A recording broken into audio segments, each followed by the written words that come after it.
What is the fundamental interest of the United States? Is it to find somebody we call an enemy the way the British do? And go out and say, let's prepare for war against this chosen, designated enemy? Should we go out and pick out official enemies of the United States and stage wars with them? Simply to have somebody to shoot at? Or someone to hate? Is that our policy?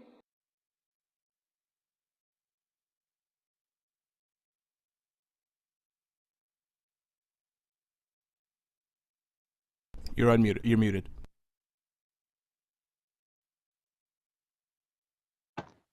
Welcome to today's panel 2 of the Schiller Institute Conference, Stopping Nuclear War Now. This panel is called Peace Through Development. We want to welcome you all from all around the world to today's conference. You've just heard at the beginning of our conference the song Dona Nobis Pacem, which is being sung all over the world by participants in the drive for peace being made by the Schiller Institute. Today's conference, which is already heard from people from all over the world. Helga Sepul-LaRouche, the chairman of the Schiller Institute, spoke this morning, along with an extended panel in this afternoon session is speaking about the topic Peace Through Development. Now, what we also want to, however, call attention to, since this is November 22nd, is that this is the anniversary of the assassination of President John F. Kennedy, killed 59 years ago on this day.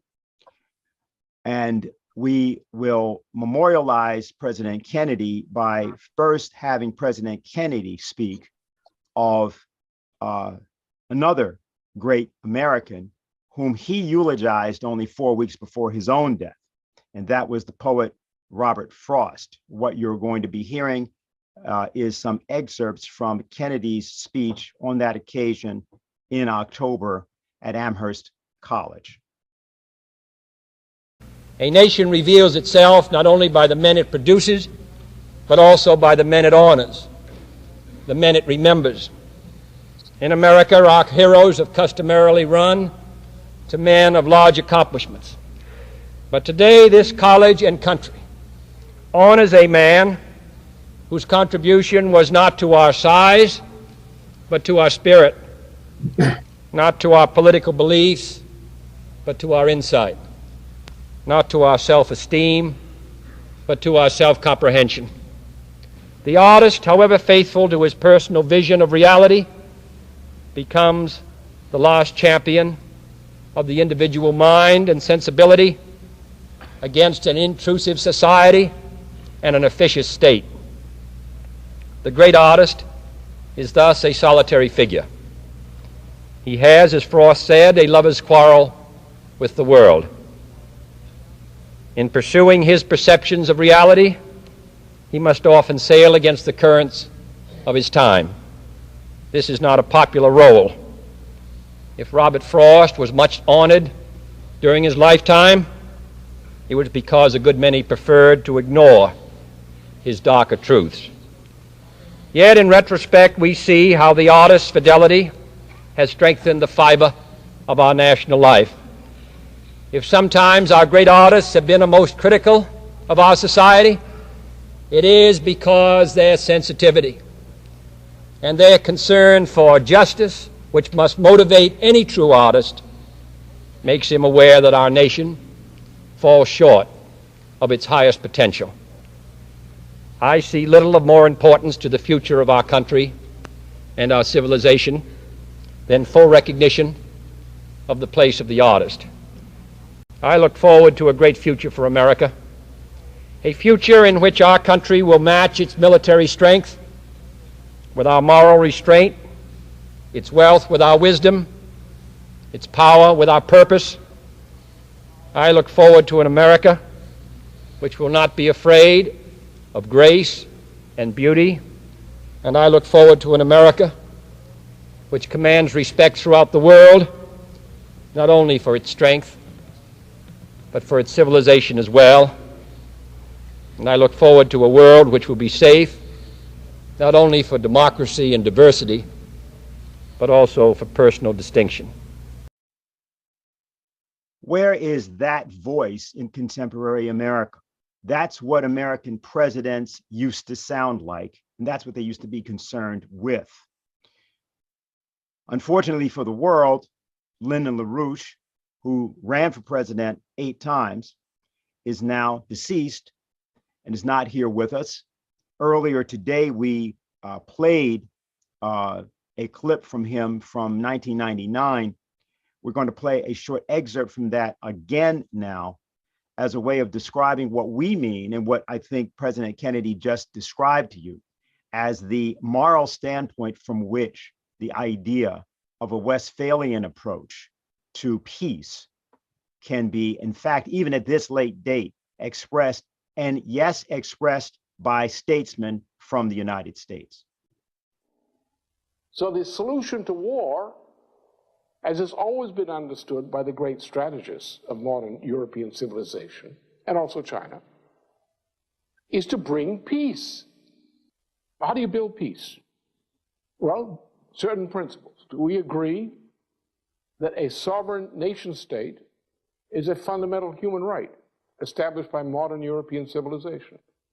So the first human right we must agree upon is the sovereignty of the other nation state. If we can agree on that, we've got to start. If we agree that the purpose of treaty relations is to find beneficial, mutually beneficial effects, do we want to promote trade? Do we want to promote the benefits of trade? Do we want to see other nations more secure, more internally secure, with happier people, less likely to get angry and start doing terrible things? Let's find a new way. Let's stop talking about we want to fight for this, we want to fight for that, we want to fight against this. Let's stop that nonsense. Let's say, what is it that we really need? Can't we find a way to cooperate and build peace and build security and build cooperation? Can't we go to others and say, isn't common justice so much in the interest of us all? Haven't we learned our lesson? Isn't it time that we cooperate? Isn't it time that we build a system which is consistent with the interests of us all, as they tried to do in the very difficult negotiations which established the Treaty of Westphalia in 1648. That's what the policy must be. Was John F. Kennedy assassinated because that was precisely the policy he elected to follow in the year after the Cuban Missile Crisis? Well, it would be nice if the documents related to the Kennedy assassination were ever released to this generation of Americans to know that. But for those of us that don't intend to wait for that, we attempt to answer this question in the form of finding persons, both in the United States and outside of the United States, obviously, who resonate with that intent. Diane Sayer, who is our first speaker, ran as a candidate for United States Senate in New York as an independent candidate, listed in this particular case as the LaRouche Party. She has the distinction, along with many other people who've spoken at Schiller Institute conferences, of being listed on a kill list put out by the Ukrainian Center for Countering Disinformation. And the topic of her talk today, which I would state is probably the reason for her being on that list, is America's voice in the emerging new global architecture of peace through development. Diane? Thank you very much, Dennis. Exactly a week ago today, a missile landed in a Polish field and killed 2 farmers. While President Biden was fortunately sane enough to refrain from blaming Russia, being perhaps dimly aware of the awful implications of doing so, the immediate screaming barrage from the American press and President Zelensky, accusing Russia of having struck Poland, even after Biden stated that it was not a Russian missile, should indicate that we are perilously close to the annihilation of the human race. Even if Biden has pulled us back from Armageddon this time, his general commitment to the destruction of Russia and the suppression of China can have consequences far worse than he imagines, and which neither he nor his handlers will be able to control. In 2002, Lyndon LaRouche, in a paper entitled The Historical Individual, which is available in the latest edition of Leonora of the Schiller Institute, said or wrote, "During each tragic moment of great crisis, every nation, every culture is gripped by the need for a sudden and profound change in its quality of leadership. Its survival then depends upon its willingness to choose a new quality of leadership, which is typified by those extraordinarily exceptional individuals who stood, in retrospect, like immortal souls, apart from and above mere popular taste of their time. As in great classical tragedies portrayed on stage, in such times as this present moment, a moment of imperiled European civilization as a whole, the nation whose people abhor the exceptional individual in favor of popular opinion is already doomed to be brought down like foolish Romans drunk from their cheering for the popular mass entertainments of the Colosseum then, or foolish audiences at today's football stadium, rock concert, or video orgy. A people doomed by its own habituated, popular, inherently tragic misbelief in comfort and pleasure." If you look at who seems to be winning American elections these days, you might presume that the American people have completely lost their minds and morals, and the world is doomed. And I can't entirely rule out that possibility. However, happily or unhappily, the electoral process in the United States has been severely corrupted and is not a reflection of the thinking of the American people. This is not to say that we had large numbers of qualified leaders running for office in the midterm election. We had few, and like myself, they were considered enough of a threat to be placed on a Ukrainian kill list, blacked out of the press, and excluded from the debates. Apparently, there is a fear on the part of those who could control the electoral process in the United States that people might be susceptible of responding to qualified leadership. And so that leadership must be suppressed in all possible ways. The censorship and suppression indicates the weakness, not the strength, of those criminal elements in Western governments who are failing to convince the people of the need for war with Russia or China.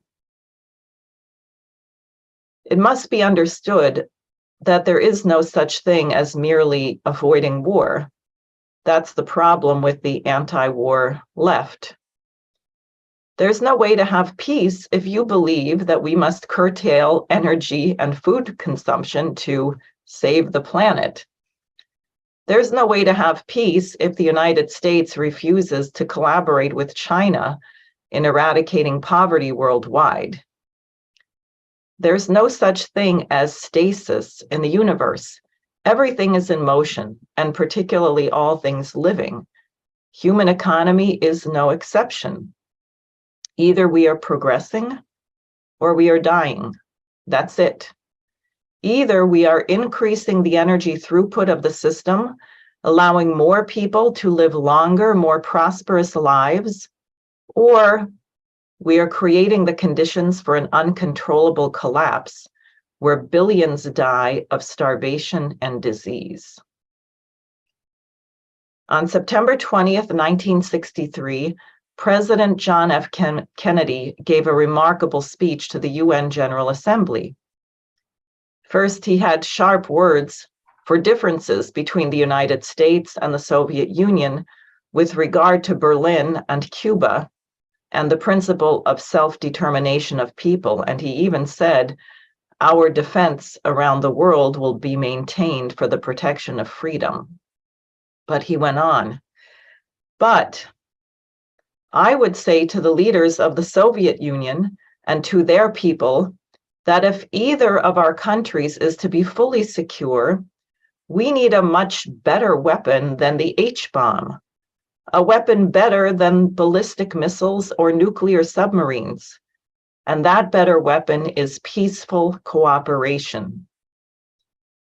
We have, in recent years, agreed on a limited test ban treaty, on an emergency communications link between our capitals, on a statement of principles for disarmament, on an increase in cultural exchange, on cooperation in outer space, on the peaceful exploration of the Antarctic, and on tempering last year's crisis over Cuba. I believe, therefore, that the Soviet Union and the United States, together with their allies, can achieve further agreements which spring from our mutual interest in avoiding mutual destruction. Finally, in a field where the United States and the Soviet Union have a special capacity, in the field of space, there is room for new cooperation, for further joint efforts in the regulation and exploration of space.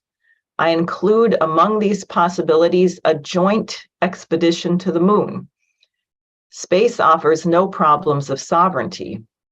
By resolution of this assembly, the members of the United Nations have forsworn any claim to territorial rights in outer space or on celestial bodies and declared that international law and the United Nations Charter will apply.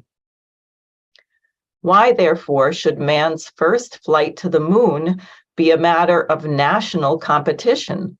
Why should the United States and the Soviet Union, in preparing for such expeditions, become involved in immense duplications of research, construction, and expenditure?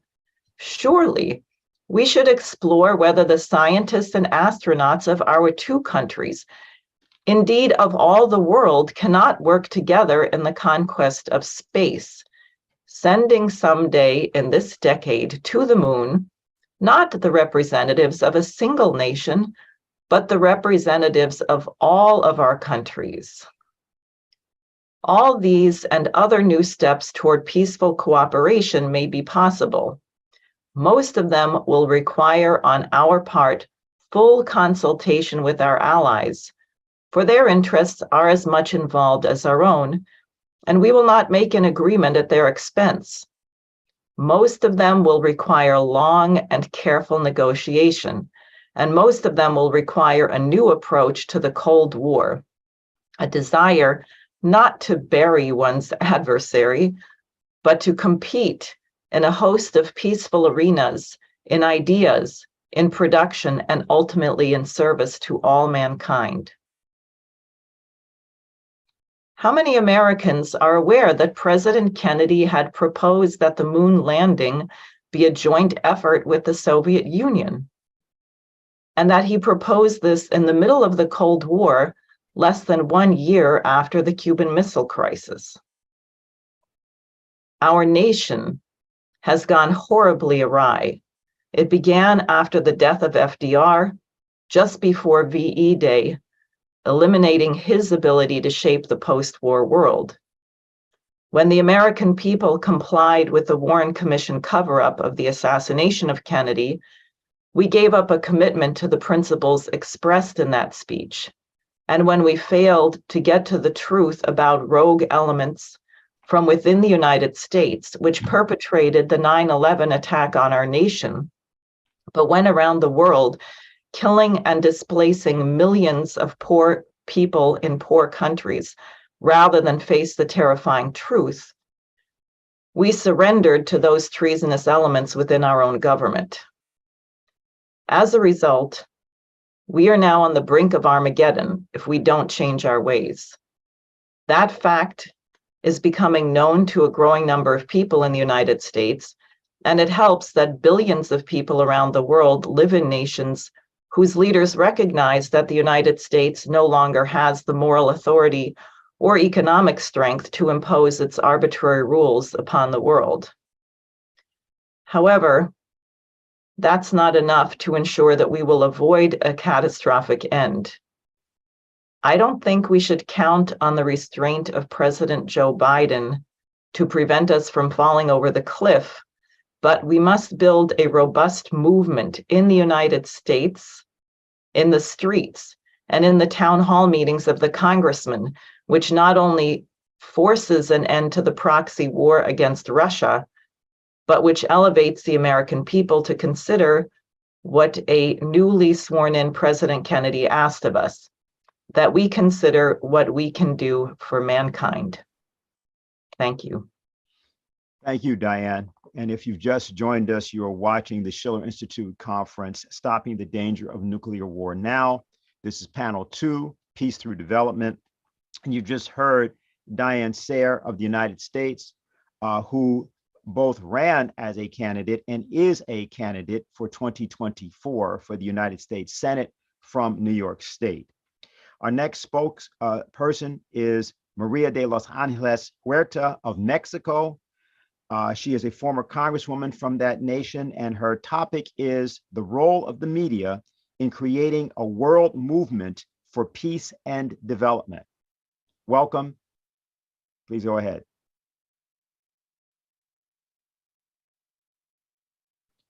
I think, is she muted? Ahí está. Okay.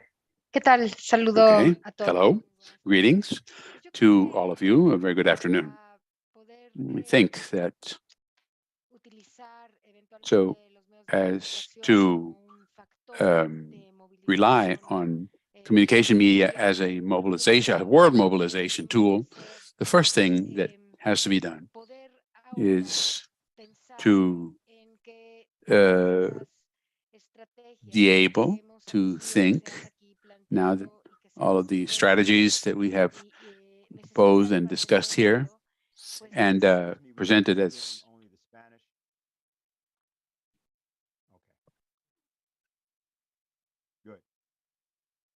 is, I was saying, it seems to me necessary that in order to carry out a world mobilization for peace and development, I believe that we also need, on the basis of the proposals made here, to think and realize that we need to take a pause to reflect deeply on what the use of the communication media by global powers has meant so far.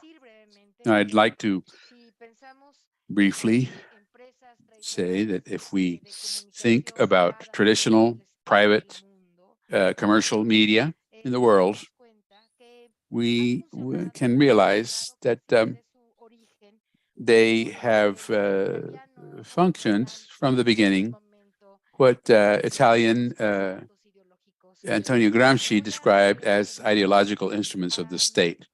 I'll refer to these briefly.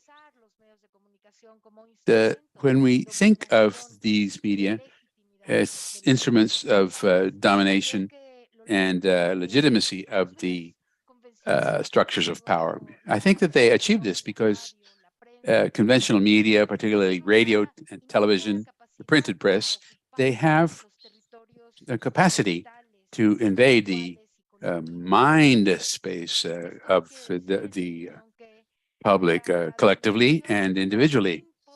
This means that the imposition of economic and political models achieved by high-level global authorities have had a very important arm of support in the large global media chains, not much different from what was accomplished during the World War II when Hitler himself and the Nazis did when they stated facts, lies over and over until they convinced a large portion of the population that this was true.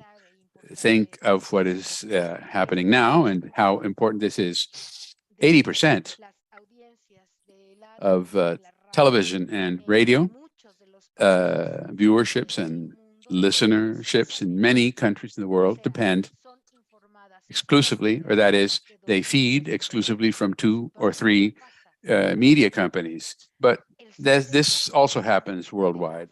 70% of communications supply worldwide is in the hands of only 6 media groups. 70% of production of information in the world is in the hands of 6 media groups. What does this mean? It means that the framework of a media oligopoly that exists on a global scale is repeated also at the national scale with each. I think that this is a tragedy for the citizens of the world, a global tragedy, because this global media oligopoly has dire consequences in terms of how these global powers exert their economic, financial, and political dominion throughout the world. Until national laws are reformed radically, which needs to be done categorically and radically, the laws which are allowing this power on a global scale should not be able to have all such power over communication. What does this mean? They can build narratives. They make up the stories that regular people end up believing concerning economic environment, politics, and everything else is decided and defined by narratives shared among the media conglomerates worldwide. So, as I was saying, until national laws are instituted to radically change this reality in each nation state, it will be very difficult that we should actually expect to reach global awareness of any issue, and particularly the issue that we are dealing with here of world war. And this can be extended to any situation, because they not only hoard the production of narratives, but they also monopolize the audience share on a global basis. If we think, for instance, of what happens in countries like Brazil or Mexico, or in the Mexican case, there are a mere 2 TV corporations take up 94% of the viewer time. In Brazil, it's a similar situation. It is highly unlikely that we can grow a world citizenship that is aware, and if we do not disperse these yokes that distort the global narrative. So I maintain that if we want to introduce changes in economics, finances, politics, we need to be able to build on the idea of a global citizenship. To achieve this, we must also get organized in such a way that we can counteract these narrative schemes that prevent us from having a real view of what is occurring in the planet and each country in the world. So far, the ability of these powers to self-legitimize to the majorities with narratives that are merely convenient or only convenient to interests who hold this hegemony is the rule. For many years, for instance, neoliberalism was presented as the end of history, the last step. There are still people who defend neoliberal policies, such as options to solve financial and economic problems in the world. There are still people who believe that certain economic policy measures, or policy measures in general, are the only ones that can save the planet. We, as citizens of the world, must ask ourselves if this is true, or should we perhaps also put in question the logic upon which this narrative is built. Much could be said about this. Unfortunately, we don't have that much time. But if in the last and century and the century before last, the main enemies of equality and justice were the owners of the means of production, today we can say that the problem is also who the owners of global communications media are on a planetary state. So I propose that we as humanity cannot continue to be blind to this world phenomenon, nor can we continue to aspire to assemble a true world citizenry unless we do everything necessary as nation states and citizens of the world to counteract this brutal power of global media monopolies. As if we as citizens wish to succeed in the struggle that we have set for ourselves, we truly need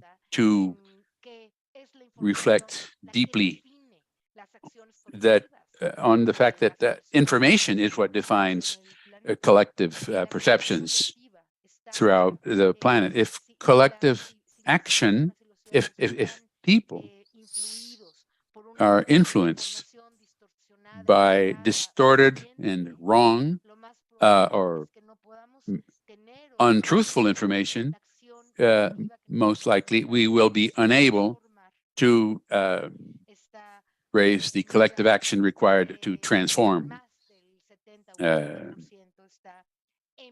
this information environment in which 70–80% of population are suffer deprivation in all the necessities of life, water, power, and which are held by 1, 2, at most 3% of a tiny minority. It is very worrisome that we continue to have material deficiencies. We do have the internet, social media, through which we may begin to determine a path of conversion. So how long must this war continue? How long will these mendacious, these lying narratives continue to prevail before we are able to defeat this problem? Thank you. That's all I wanted to say. Well, thank you very much, Congresswoman Huerta. And if you've just joined us, we want to thank you for joining the second panel of today's Schiller Institute Conference, Stopping the Danger of Nuclear War. This panel is called Peace Through Development. Our next speaker is the Honorable Donald Ramotar, former member of Parliament of Guyana and the former president of Guyana. Thank you very much for joining us, Mr. President. You have the floor. Thank you so much. And hello to everyone. It is now universally accepted that the world has never been so close to nuclear destruction as it is today. It is also clear that the longer the war in Ukraine lasts, the greater the possibilities of nuclear confrontation. This was brought home to us rather forcefully when only last week we saw missiles landing hitting Poland, and that country suggested the invocation of Article 5 of the NATO treaty. This act of firing rockets at Poland was very likely a deliberate act of Ukraine to get the Western NATO powers to put troops against Russia. This is nothing short of being criminal. The longer the war lasts, the real reasons for the conflict sometimes get lost. This was due mainly to the massive offensive of the corporate media on the minds of the masses. Therefore, it is essential that we identify the real cause or causes of the present situation so that we can evolve a path to a just and lasting solution. The general cause of this dangerous situation in the 21st century is due to the nature of Western socio-economic system. This is a system that seeks world domination. It seeks world domination fundamentally to continue exploitation of the world resources and the peoples, to continuously expand its profits. This can only be done in a neo-colonial type of relationship with the rest of the world. In my view, the war in Ukraine began long before the first shot was fired there. Imperialism could not resist taking advantage of the weakened state of Russia and its allies at the beginning of the 1990s. Therefore, they had to break their own promise not to expand NATO one inch towards the east. The whole idea was that Russia must never rise again to challenge the power of the West. That socialism as an alternative socio-economic system must not re-emerge on European soil. Before the end of the last century, we saw the dress rehearsal for what is taking place today in the Ukraine. I am speaking about the massive 78 days bombing of Yugoslavia, the dismantling of the Yugoslav state into several smaller entities. This was accompanied by a deluge of propaganda and disinformation to mask the true reasons. It is interesting to note that the NATO bombing of Yugoslavia was aimed at the civilian population to force the masses to abandon its democratically elected government. This was done at a time when the Warsaw Pact was dismantled and Russia was at its weakest. However, it was clear from then that Russia would have been the next target. One may ask, why attack Russia? No, why attack Russia now? After all, socialism is no longer the system that operates there. The answer to that is that Russia has a long civilization and cannot accept a neo-colonial type of domination. Even though capitalistic, it wants to remain sovereign and not to be dictated to. It wants to be respected as a strong international power. Moreover, 74 years of socialism has had a great impact on the transformation of Russian mentality. After all, Russia owes its modernization to the socialist system. The benefits of socialism remains as a factor in the collective memory of the people. To defeat that, the West must try to destroy Russia's influence. To do that, they must try first to dominate Russia and then balkanize the country. In this endeavor, Ukraine was chosen as a tool for such a job. The war in Ukraine has another dimension.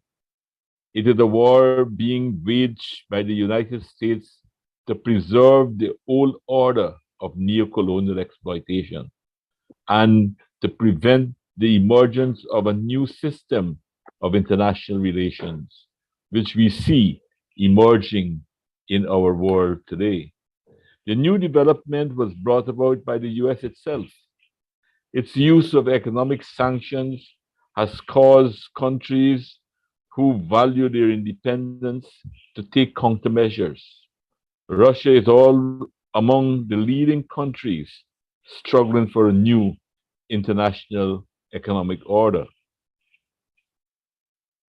Recall that this was one of the main planks of the non-aligned movement. Therefore, this position of Russia is reaching a lot of receptive ears in many emerging economies and among forces in dominated countries now trying to break the neocolonial bondage. And since the non-aligned movement practically disappeared with the collapse of the Soviet Union, this is now another attempt to find another way. In trying to reduce the influence of the almighty dollar, which Russia has advanced and is taking bold steps in that direction, has created deep fears in the collective West. If these efforts of Russia and others succeed, then the importance of the dollar as an international reserve currency would be greatly reduced, and by extension, the ability of the West to dictate their policies to the world will be curtailed. This has made the West much more aggressive. It is on the march to halt the birth of any new, more democratic international relations by force if necessary. That is why they are eager to expand NATO. In this very dangerous situation, the world's peoples must make their voices heard. In the first place, we have to fight for a safer world. The most important step in this direction is to renew the call for disarmament. In the first place, we must demand nuclear disarmament. We must call on the United Nations to immediately convene a meeting of all countries possessing nuclear weapons and include those close to having nuclear weapons, to begin the process of eliminating all of these weapons of mass destruction. If we accept that a nuclear war cannot be won and should not be fought, then we should get rid of them. We should not have them. It is not keeping the peace. We must also campaign for the total elimination of chemical weapons.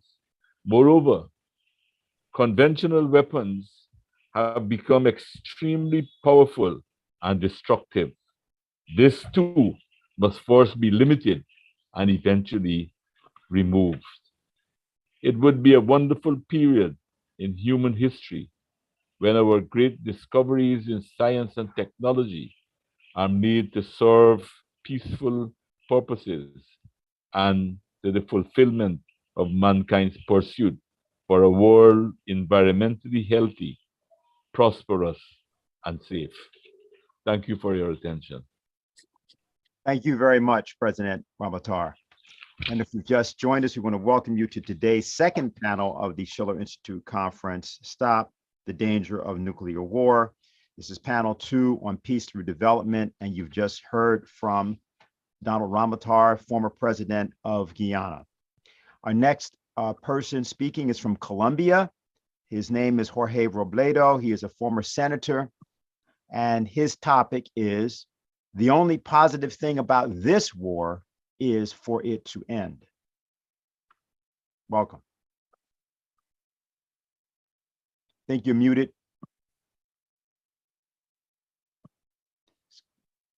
Excuse me, can you unmute?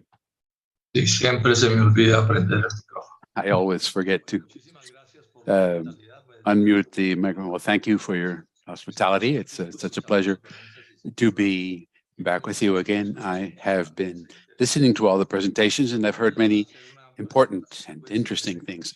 I will offer a brief presentation, as had been agreed, to keeping in mind this is the third event of this kind that we have carried out at Mr. Dennis Small's initiative. We carried out first a very limited conference, then a larger, better attended one, and now we have reached out to Europe with a single idea of stopping this war danger that appears to be a war between Ukraine and Russia, but is far more complicated and involves all of Europe. The main goal is to prevent this from becoming a nuclear war of global extinction.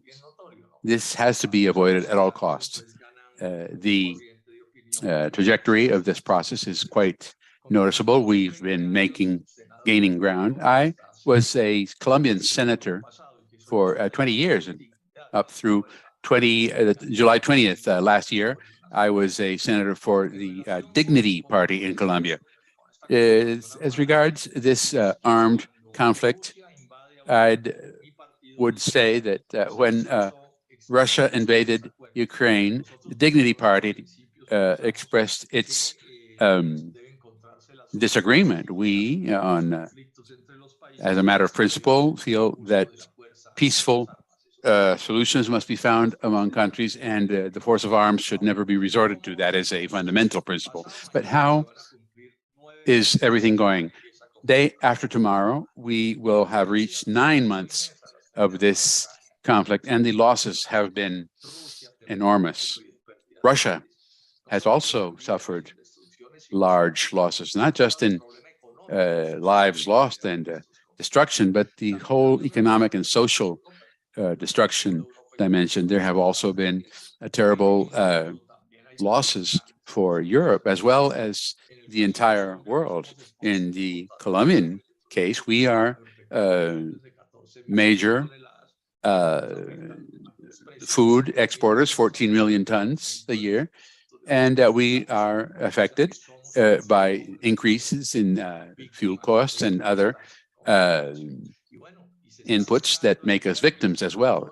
As We know as winter approaches, far greater hardships will hit Europe. And if it hits Europe and Russia, well, it ends up hitting the entire world, and we too will suffer the effects. Europe could end up in an unfathomable economic crisis, and this will have repercussions throughout the world, causing rising interest rates and inflation. And this all derives from this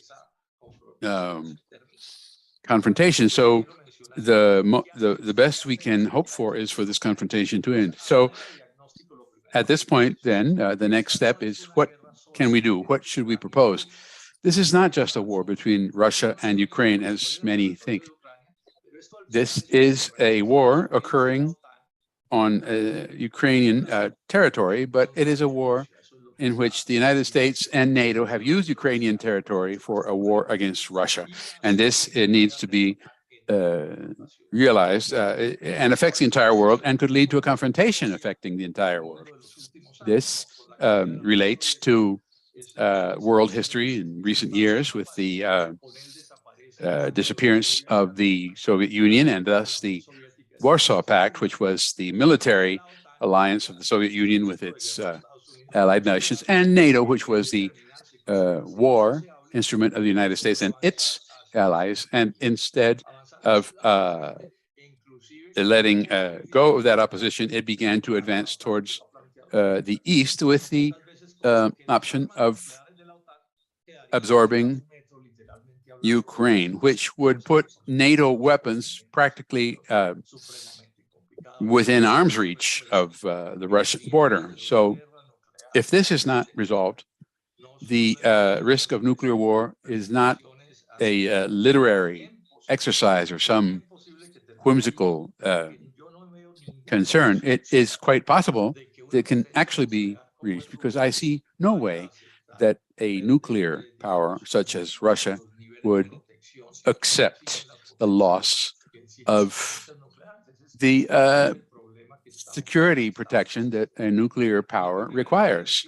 And that's where we are. And in my first talk,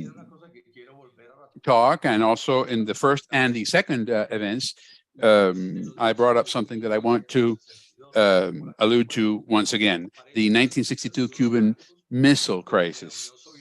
The news told us of Soviet ships carrying nuclear weapons sailing towards Cuba, where several of these missiles were already being installed.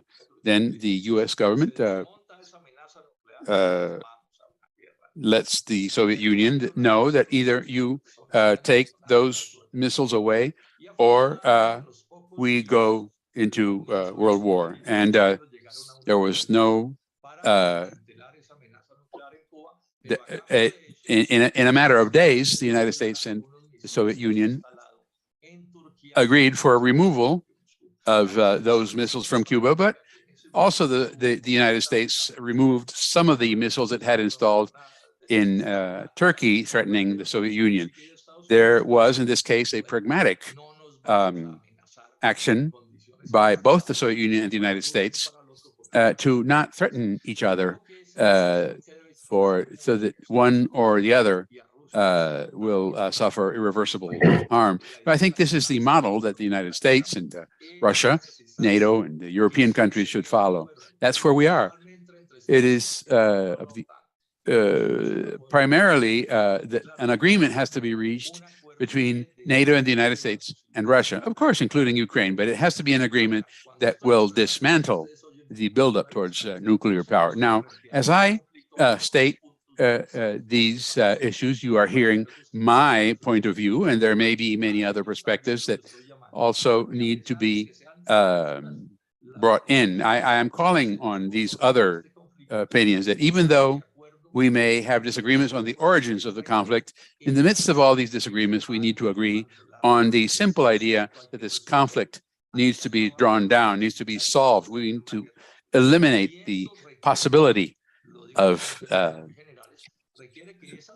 having a nuclear war. And this requires that these forces that are engaged in this carnage find some way among them of preventing any nuclear power to prevail over another.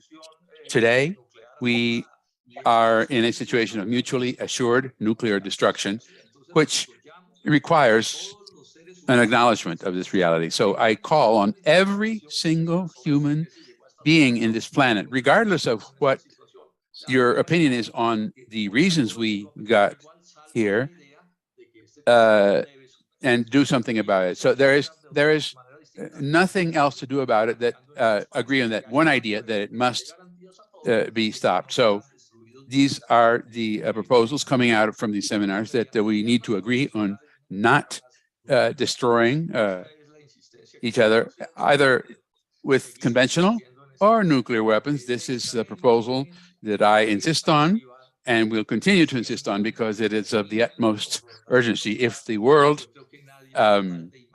falls into a nuclear confrontation, it is beyond anyone's imagination what a disgrace would ensue.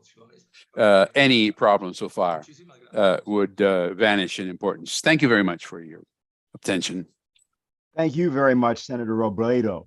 That was a very animated presentation. If you just joined us, we welcome you to the second panel of today's Schiller Institute conference, Stopping the Danger of Nuclear War. You've just heard Jorge Robledo, former senator from Colombia. Now we've heard speakers from the United States, Mexico, Guyana, and Colombia. We will now hear from Juan Pari, former congressman of Peru. De Perú, el tema es la crisis energética y la guerra Rusia-Estados Unidos. La paz Ucrania. Es la primera condición para la sobrevivencia de nuestro planeta.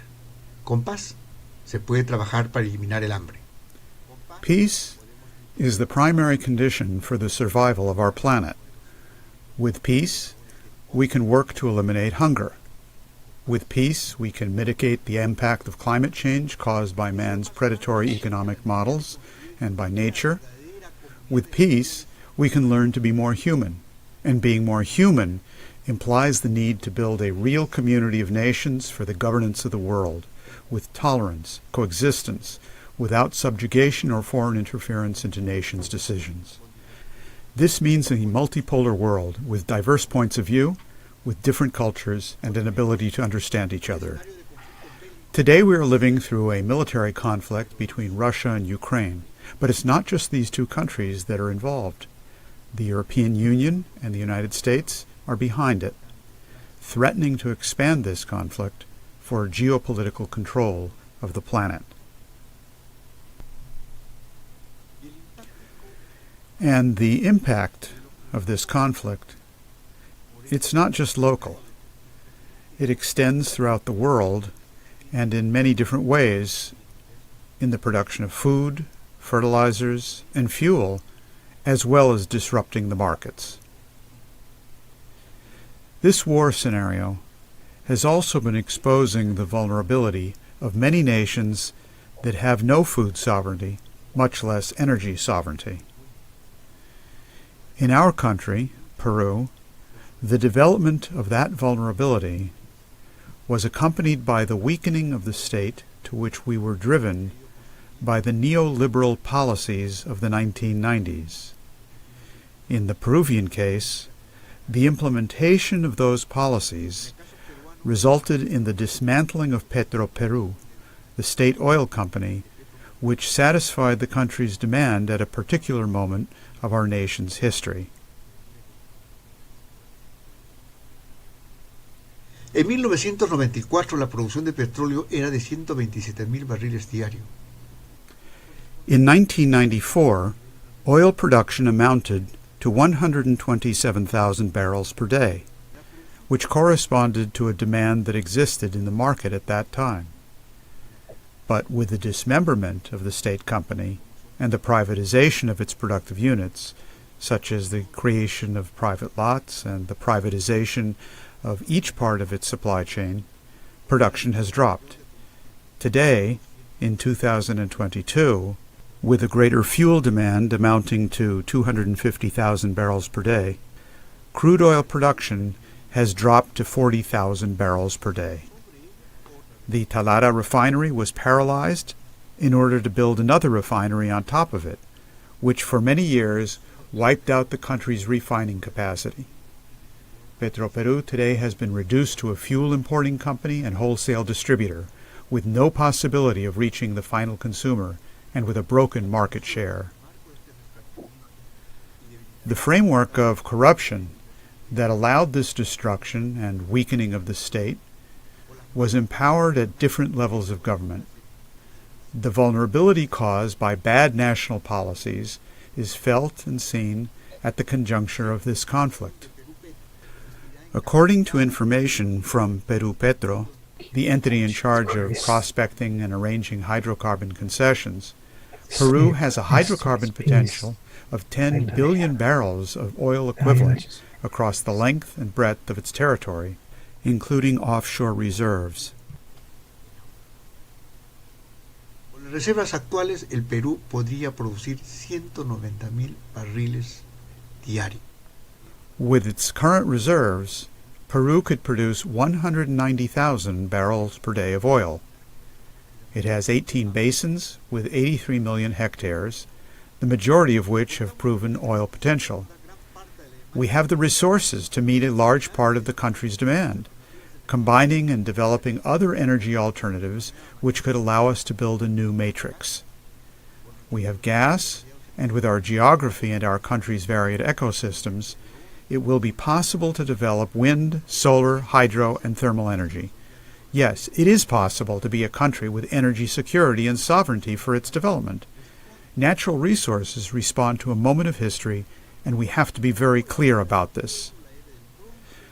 On our continent, there were the Iron and Bronze Ages. In the last century, Peru, Chile, and Bolivia were engaged in a war known as the War for Guano or Saltpeter, which was the response to a specific period of history. Today, who fights for guano or saltpeter?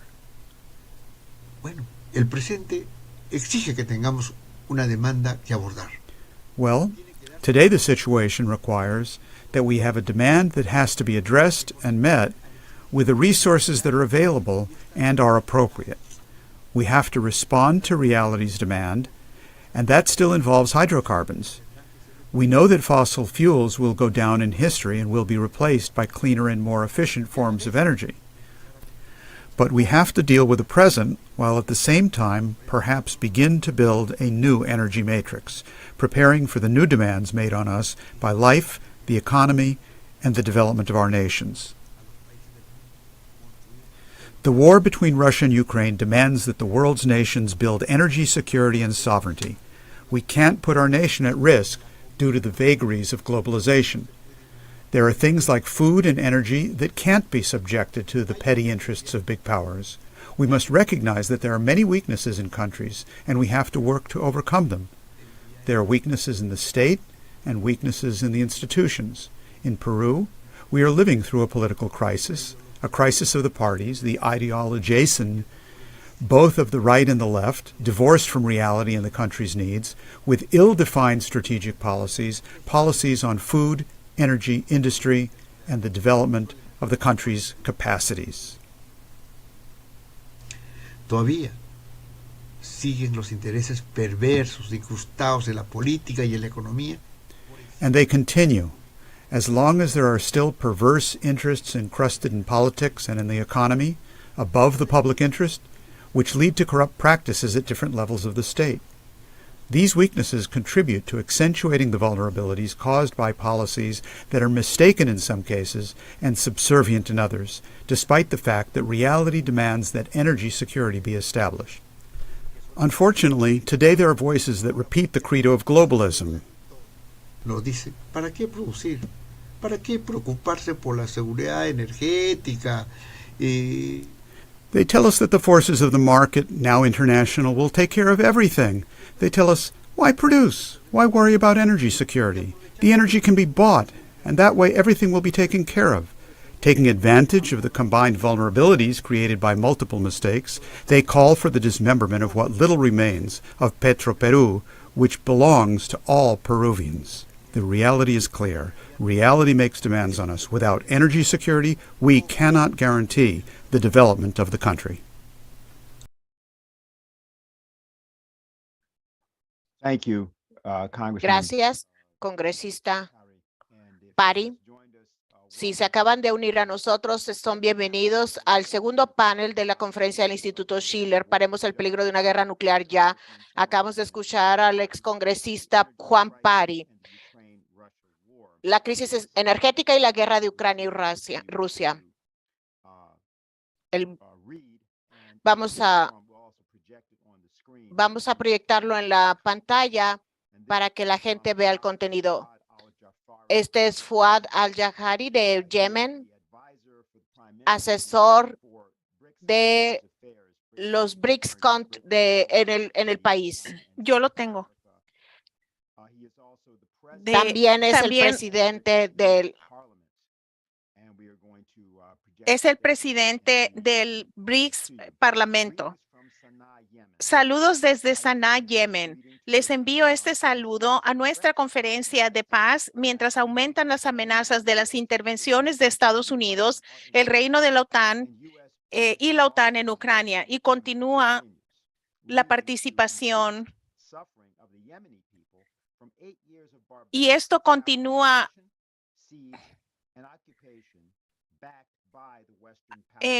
por los poderes occidentales. No vimos nada de el apoyo humanitario de la comunidad occidental que están mostrando para Ucrania con Yemen, mientras el occidente trata de intimidar al mundo a través de la postura de Rusia en Ucrania, trata lo mismo con respecto a Yemen. Sin embargo, el verdadero gobierno en Saná manda un mensaje como de reafirmación durante 8 años de que es el protector no solo de los territorios de Yemen y de las aguas,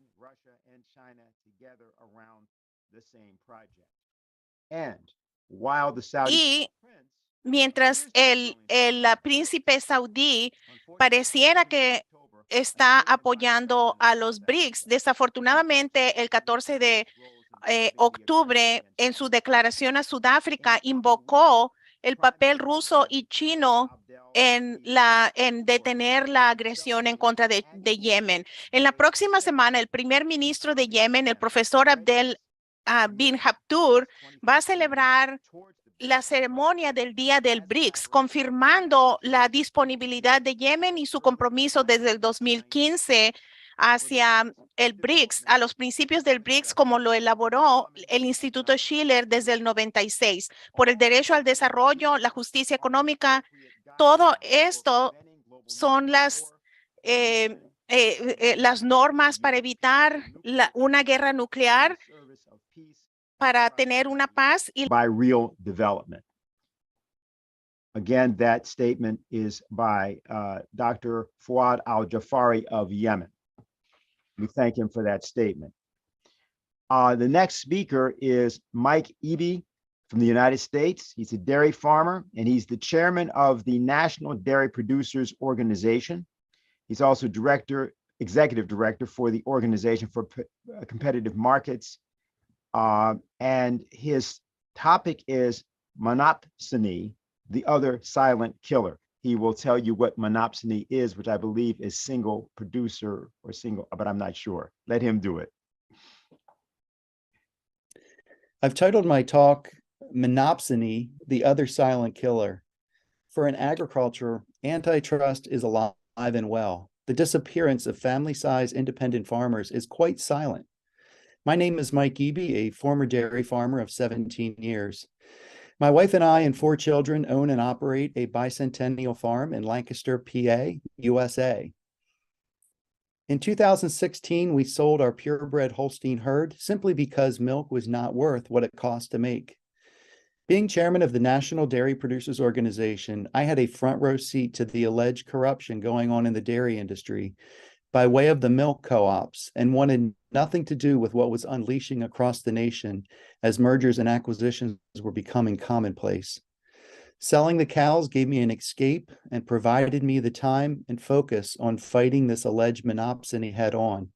In 2016, I led a group of 116 farmers to federal court in Burlington, Vermont. The complaint named SITS versus DFA alleged both monopsony and conspiracy, naming 5 other large milk co-ops and 16 processors, including to pay the farmers only the most favored nation pricing, i.e., the lowest price. Cooperatives have but one purpose, as described in the 1922 Capper-Volstead Act. In its language, it is clear that the co-op is to operate for the mutual benefit of its member and not to the entity itself. SITS versus DFA litigation came to an abrupt end in 2020, soon after the Department of Justice filed an amicus brief stating this very fact of the Capper-Volstead: benefit the member. If it could be proven otherwise in court, DFA would lose its Capper-Volstead co-op exemption, making it then subject to the Sherman Antitrust Act law. With that, the lawsuit settled out of court 2 days before going to trial. DFA tells their members that defending lawsuits is just a cost of doing business.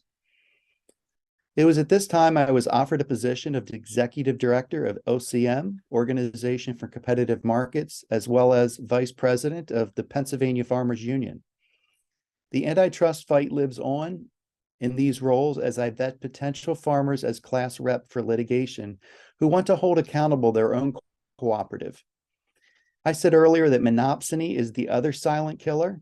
The silent part is that it's more difficult to see it coming.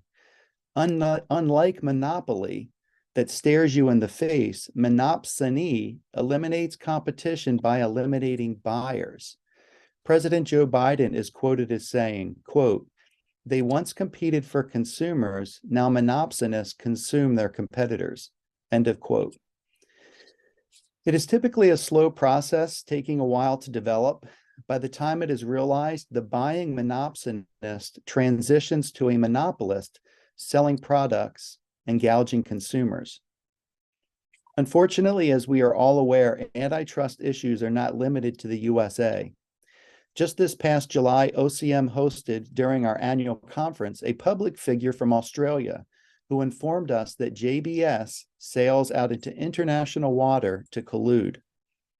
Centralized power of corporations eliminating the voice of independence leads to NGOs and governments aligning their agendas. We see this very clearly in the push to be carbon neutral by 2050. We see our dairy leaders wrapped up in the hype with organizations such as the World Wildlife Fund and the Global Roundtable meeting in Davos. Once a secret is now on full display as the agenda of comply or else. Worse yet, they are using farmer promotion checkoff dollars to propel this notion of carbon credits as the new revenue source. They boast that someday that methane would be worth more than milk. In my opinion, carbon credits are nothing more than a new currency mirroring the image of cryptocurrency having the same fate as FTX. This carbon credit currency is a global currency. The UK is already seeking willing USA farmers to construct a European manure digester in exchange for those carbon credits. Not to be outdone, USA banks financing the erection of digesters on highly leveraged farms as a way to recoup original investment. In conclusion, we find ourselves where we are today. Number one, the power is in the hands of a few. Number two, global banks are calling the shots around the world. And number three, this leads to Russian President Putin reminding the world it's not financing that will rule the day, but rather food and fuel. We are learning a lesson the hard way that the rules-based order, which is demanded by the speculative banks of London and Wall Street and enforced by the United States military and NATO, it's being rejected. As Harley Schlanger says, quote, "We need discussion and real dialogue typified by what the Indonesian president did with the G20 conference to steer it away from two blocks to try to get real discussion," end quote. We need to continue to educate others with events similar to this. And with that, I'd like to thank Helga for co-sponsoring these critical international discussions. But I'd like to thank you, Mike, for being involved as an American farmer and bringing us that perspective. You've just heard from Mike Eby, a dairy farmer who is also the chairman of the National Dairy Producers Organization. Next speaker is Dr. Rodolfo Ondarza, former representative from the Mexico City Legislative Assembly. His topic, bacteriological warfare and the need for a global health system. Yeah. Muchísimas gracias a Denise Speed. Yo agradezco profundamente la posibilidad de participar en cada uno de estos 3 seminarios para el análisis y acabar con los riesgos de una guerra mundial. Además del inminente peligro de guerra nuclear al que hemos estado expuestos en esta guerra híbrida mundial, cuyo escenario central es el conflicto, whose central battleground is the Russian-Ukrainian conflict, with an example of the risk of escalation seen in Ukrainian missiles that exploded on Polish territory. The risk of a possible biological war is also evident. Russia has indicated at the UN Security Council that Ukraine possesses biological weapons in its laboratories supported by the United States. The United States has charged that Russia could be using those accusations as a pretext to deploy its own chemical or biological weapons. Victoria Nuland, current Undersecretary of State for Political Affairs, has admitted that such laboratories exist. According to China's foreign ministry, the Pentagon manages and finances 336 biological laboratories in around 30 countries. Igor Kirillov, chief of nuclear, biological, and chemical protection troops of Russia's armed forces, confirms that more than 50 of those laboratories are located near the border with Russia and have nothing to do with current problems related to Ukrainian health and sanitation, but rather work secretly. The Lieutenant General denounced an atypical epidemiological situation created by the activity of those laboratories under U.S. control. Beginning in 2010, in Ukrainian areas bordering Russia, a significant increase was detected in the incidence of diseases and infections caused by bacteria and viruses, which use animals and insects as vectors, such as brucellosis, Crimea-Congo hemorrhagic fever, West Nile fever, and the African swine flu. One possible origin of this situation could be the Insect Allies program, which uses insects to infect crops with different viruses modified through CRISPR technology, a last-generation DNA sequencing editing system. This program began in 2016 with initial financing of $45 million from the Pentagon's Defense Advanced Research Projects Agency, or DARPA, located in Arlington, Virginia.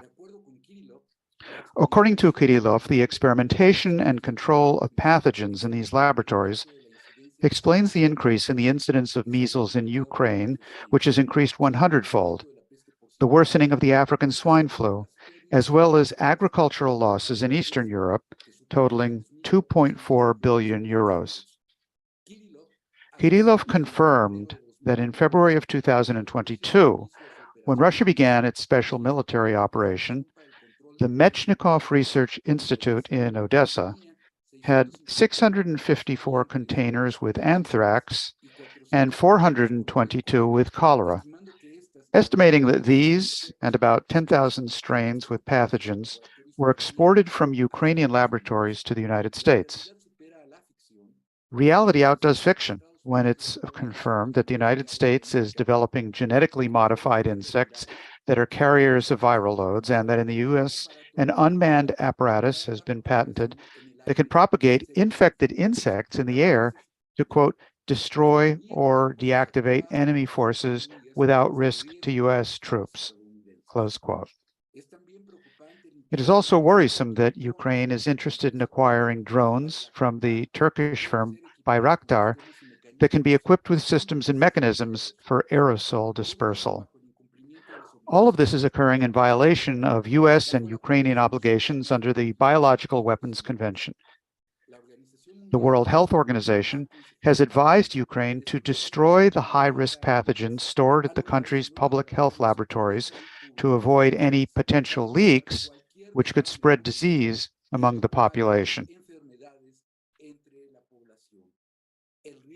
The risk of future pandemics arising from the research and experimentation with pathogens is real. There are 4 levels of biosecurity related to the equipping of the laboratories that handle these pathogens, the functions, activities, and operations carried out in them, the technologies employed, as well as the transmission routes of the infectious agents that characterize these kinds of laboratories. In this context, there are some 59 laboratories in the world which work with the most lethal viruses, and these 59 laboratories maintain a biosecurity level of 4. Nonetheless, the possibility of human or technological error always exists. The escape of pathogenic agents from high security laboratories could also occur during conventional warfare or a nuclear war. Labs rated BSL-4 are found in 23 countries, the majority of which are in Europe, with 25 laboratories. North America and Asia have 14 and 13, respectively. Australia has 4 and Africa 3. One of the 59 maximum containment laboratories is the Wuhan Institute of Virology in China, which was the focus of discussion about the possible escape of pathogens. Like the Wuhan Institute of Virology, 3/4 of the BSL-4 laboratories in the world are located in urban centers.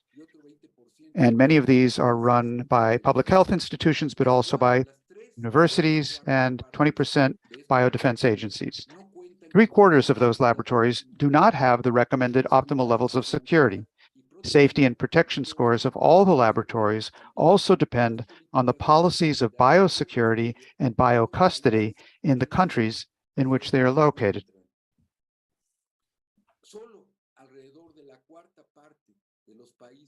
Only approximately 1/4 of the countries that have this level have received high enough scores in terms of biocustody and biosecurity.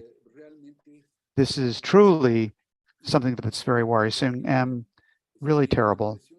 One thinks that the United States is creating a network of biological networks to try to make use of these capabilities in their own interest.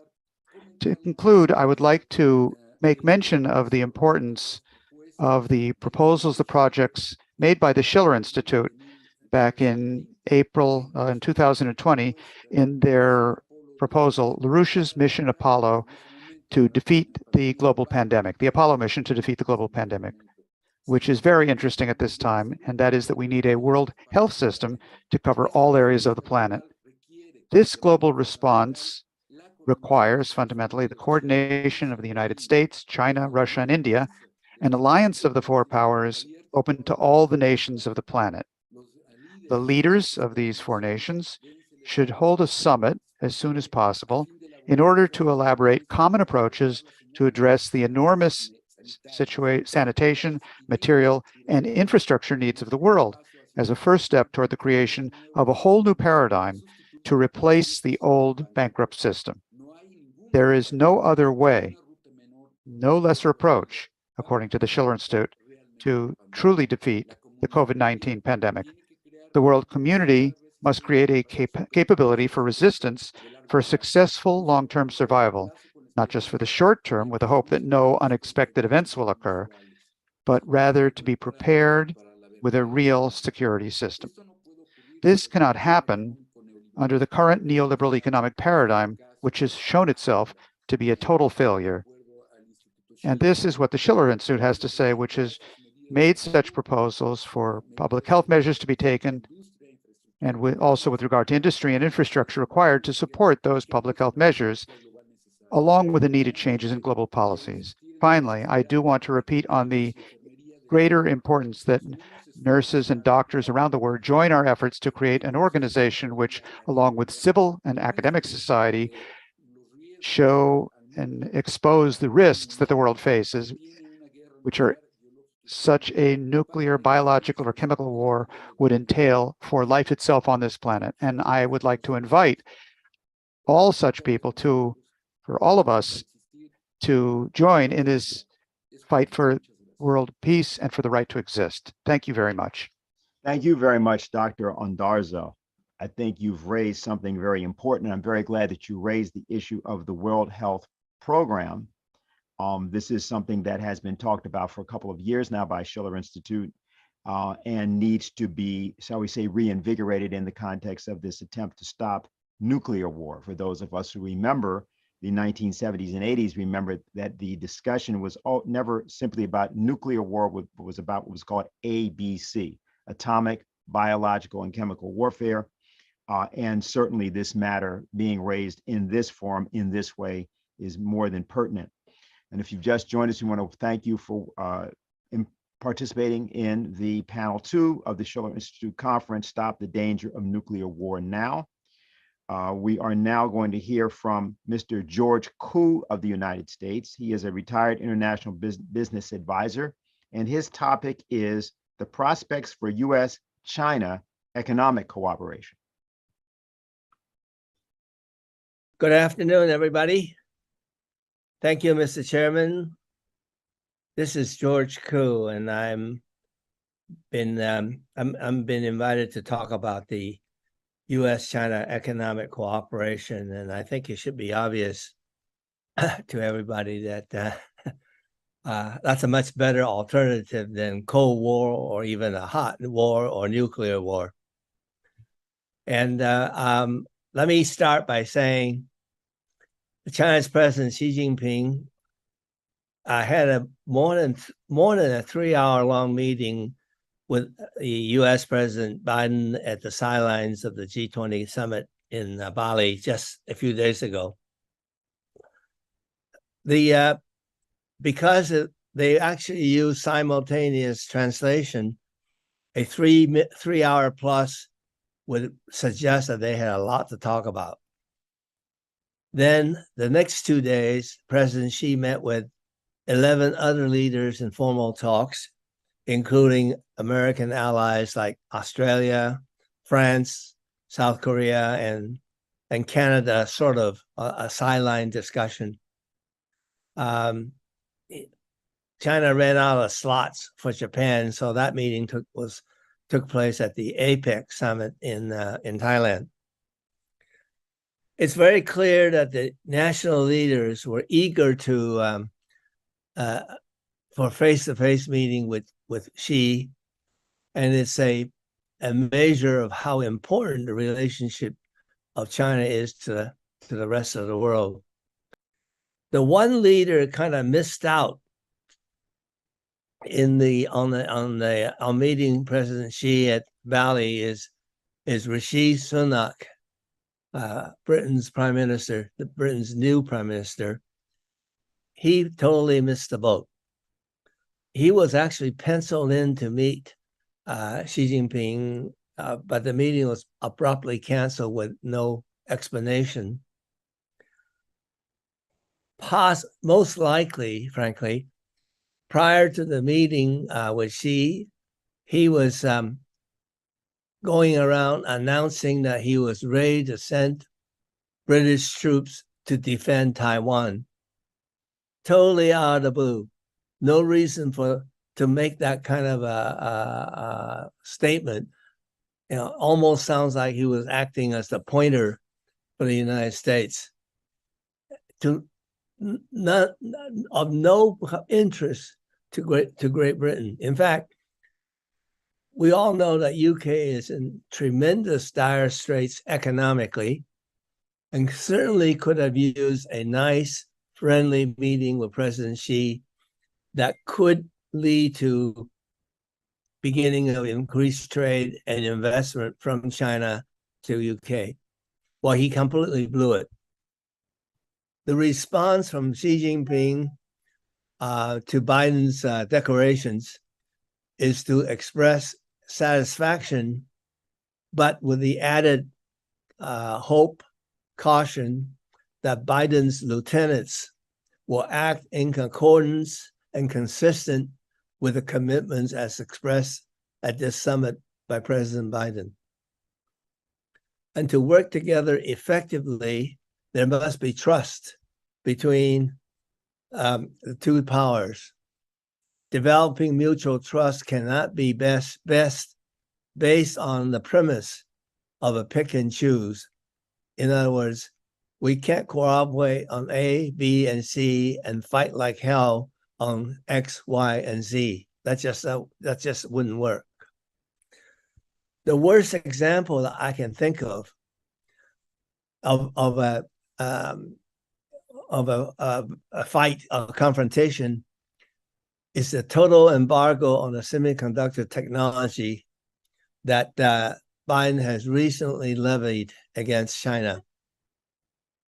At this point, not only U.S. companies can't sell chip fabrication equipment or software design tools or the most advanced chips to China, the Biden White House is also asking companies in Europe, in Japan, and Korea to also abide by the same restrictions. The thinking behind this drastic measure is to stop China cold in their development to advance their chips technology. So now I would like to end my presentation on an optimistic note, if I can. If President Biden really means what he said at the summit, at the Bali summit, I can list a bunch of benefits that would be the outcome. By normalizing trade relations and remove the tariffs imposed on imports from China, first imposed under Trump and continued by Biden, will immediately reduce the inflationary pressures in the American economy, because many of the products made in China are day use, frequently purchased by the American consumer, and a lower price would be directly benefiting their pocketbook. Removing the tariffs will also mean that as China responds in kind, this will be good news for American exporters to China, such as American farmers that raise soybean, corn, and the like, California winemakers, Maine lobstermen, and so on. Okay, well, thank you very much, Mr. Koo from the United States. You've just heard George Koo, retired international business advisor, and you're deep in the panel 2 of the Schiller Institute's conference, Stop the Danger of Nuclear War Now. Our next speaker is Nick Brana, the national chairman of the People's Party of the United States, and he is speaking on citizens' action to demand that Congress stop funding the war. Brothers and sisters, we gather today as the world stares into the abyss of nos congregamos hoy en momentos en que el mundo se asoma al abismo de un invierno nuclear, aquel frío silencio que sigue al fuego ardiente de la última guerra de la humanidad, un mundo frío y muerto. The translators in the wrong we stand on the edge of that future, a new ice age of our own making. Una nueva glaciación de hechura propia.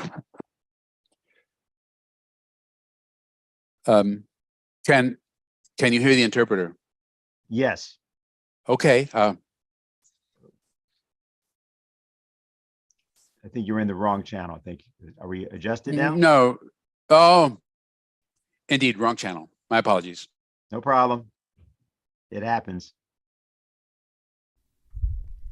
Brothers and sisters, we gather today as the world stares into the abyss of nuclear winter, that long freeze that follows the raging fire of humanity's last war, a cold and dead world, all that remains of a once lush oasis in the vast emptiness of space.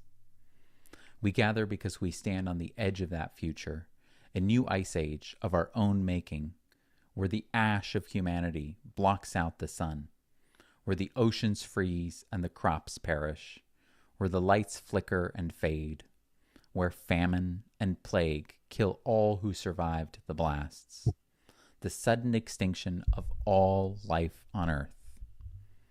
I've often wondered if every intelligent civilization in the cosmos confronts this great test during their technological adolescence and transition to global abundance, a test of whether their wisdom and empathy can triumph over the division and conflict of their past, a test of whether they can embrace cooperation over competition.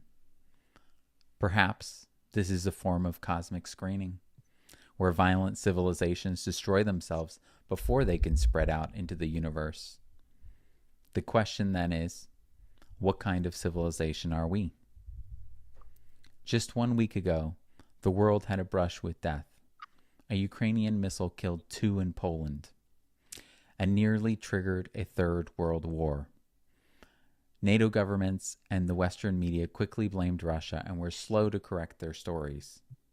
We escaped with our lives last Tuesday, but we are playing Russian roulette with the fate of the world, and if we keep pulling the trigger, we will get a bullet.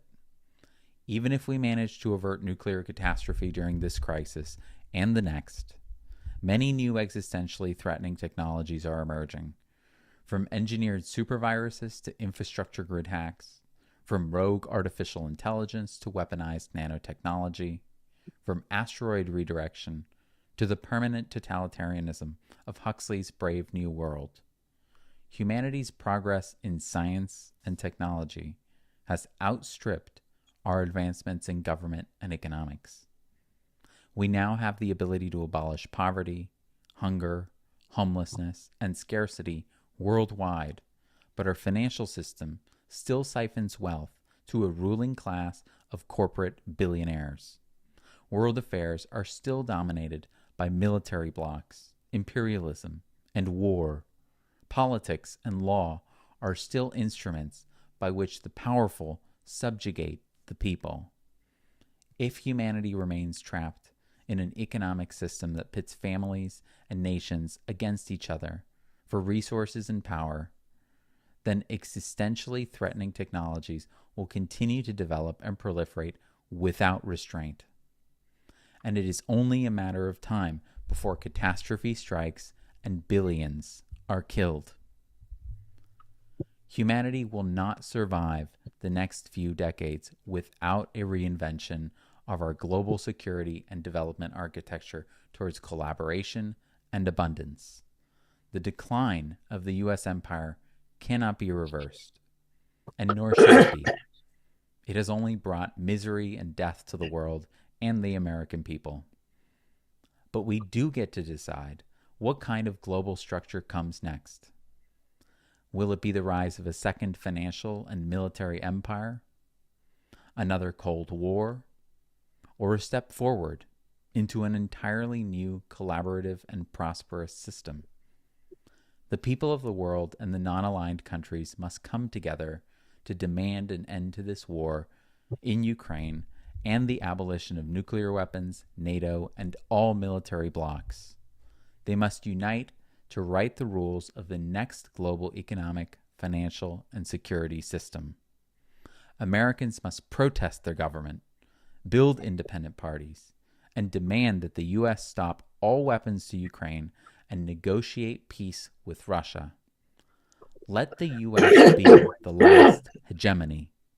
Let our legacy be one of abolishing imperialism and poverty for all time, one of the greatest milestones in human history. The rich and powerful in the West would sooner see the world burn than share its abundant resources. But my spirit calls out in rebellion against the forces of war and annihilation. My spirit calls out for all who suffer from this war and the countless future generations whose lives hang in the balance. My spirit calls out, joined by millions who refuse to accept the destiny written by the most violent among us. We refuse to accept the fate that they have ordained. So long as we draw breath, we will not allow the life of this world to be extinguished. Thank you. Thank you very much, Nick Brana, the National Chairman of the People's Party. And for those who may have just joined us, we're deep in the panel and near the conclusion of the panel, at least that is the speaker's part of the panel, to Peace Through Development for the Schiller Institute Conference, Stopping the Danger of Nuclear War Now. We are going to be having a question and answer period. Several questions have already been submitted, but others are certainly welcome. We're now going to hear from Tony Magliano. He is an internationally syndicated Catholic social justice and peace columnist, and his topic is Compelling Catholic Church Reflections on Peace and Nuclear Disarmament. Before I begin sharing with you a few of the Catholic Church's critical thoughts on peace and nuclear disarmament, I would first like to thank Helga for her dedicated work in promoting this international dialogue. Thanks, Helga.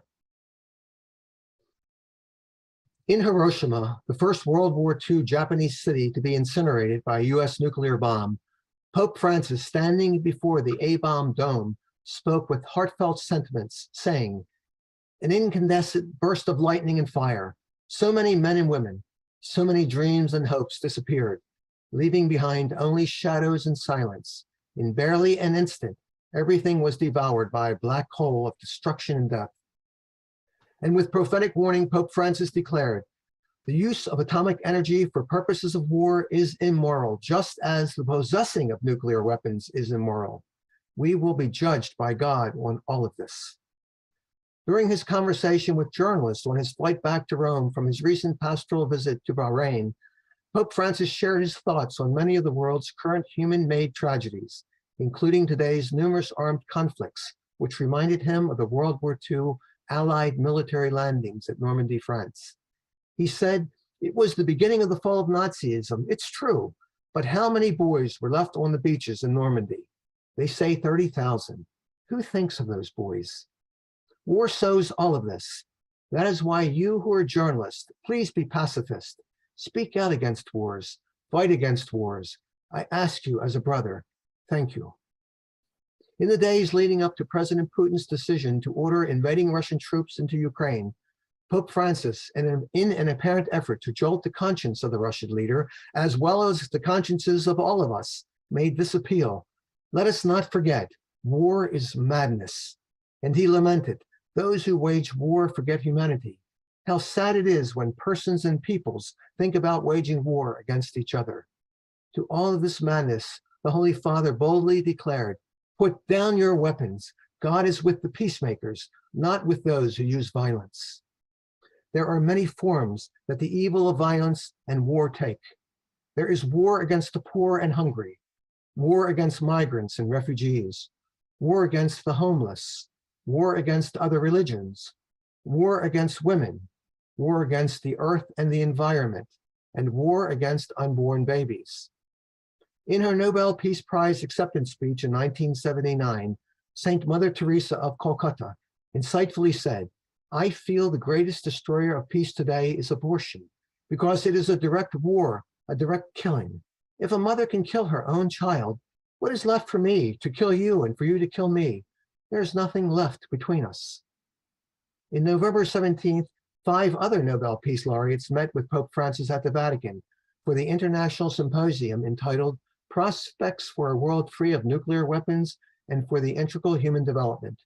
In their statement, the Nobel Peace Laureates said, "Banning nuclear weapons and promoting peace and an integral disarmament means putting humanity first, putting our minds together to meet the serious challenges humanity faces: climate change, a globalized economy that glorifies the accumulation of wealth for wealth's sake and cares little for meeting the needs of the majority of the millions, that is billions of people sharing our planet, and terrorism of all kinds, including that of the state, to name just a few."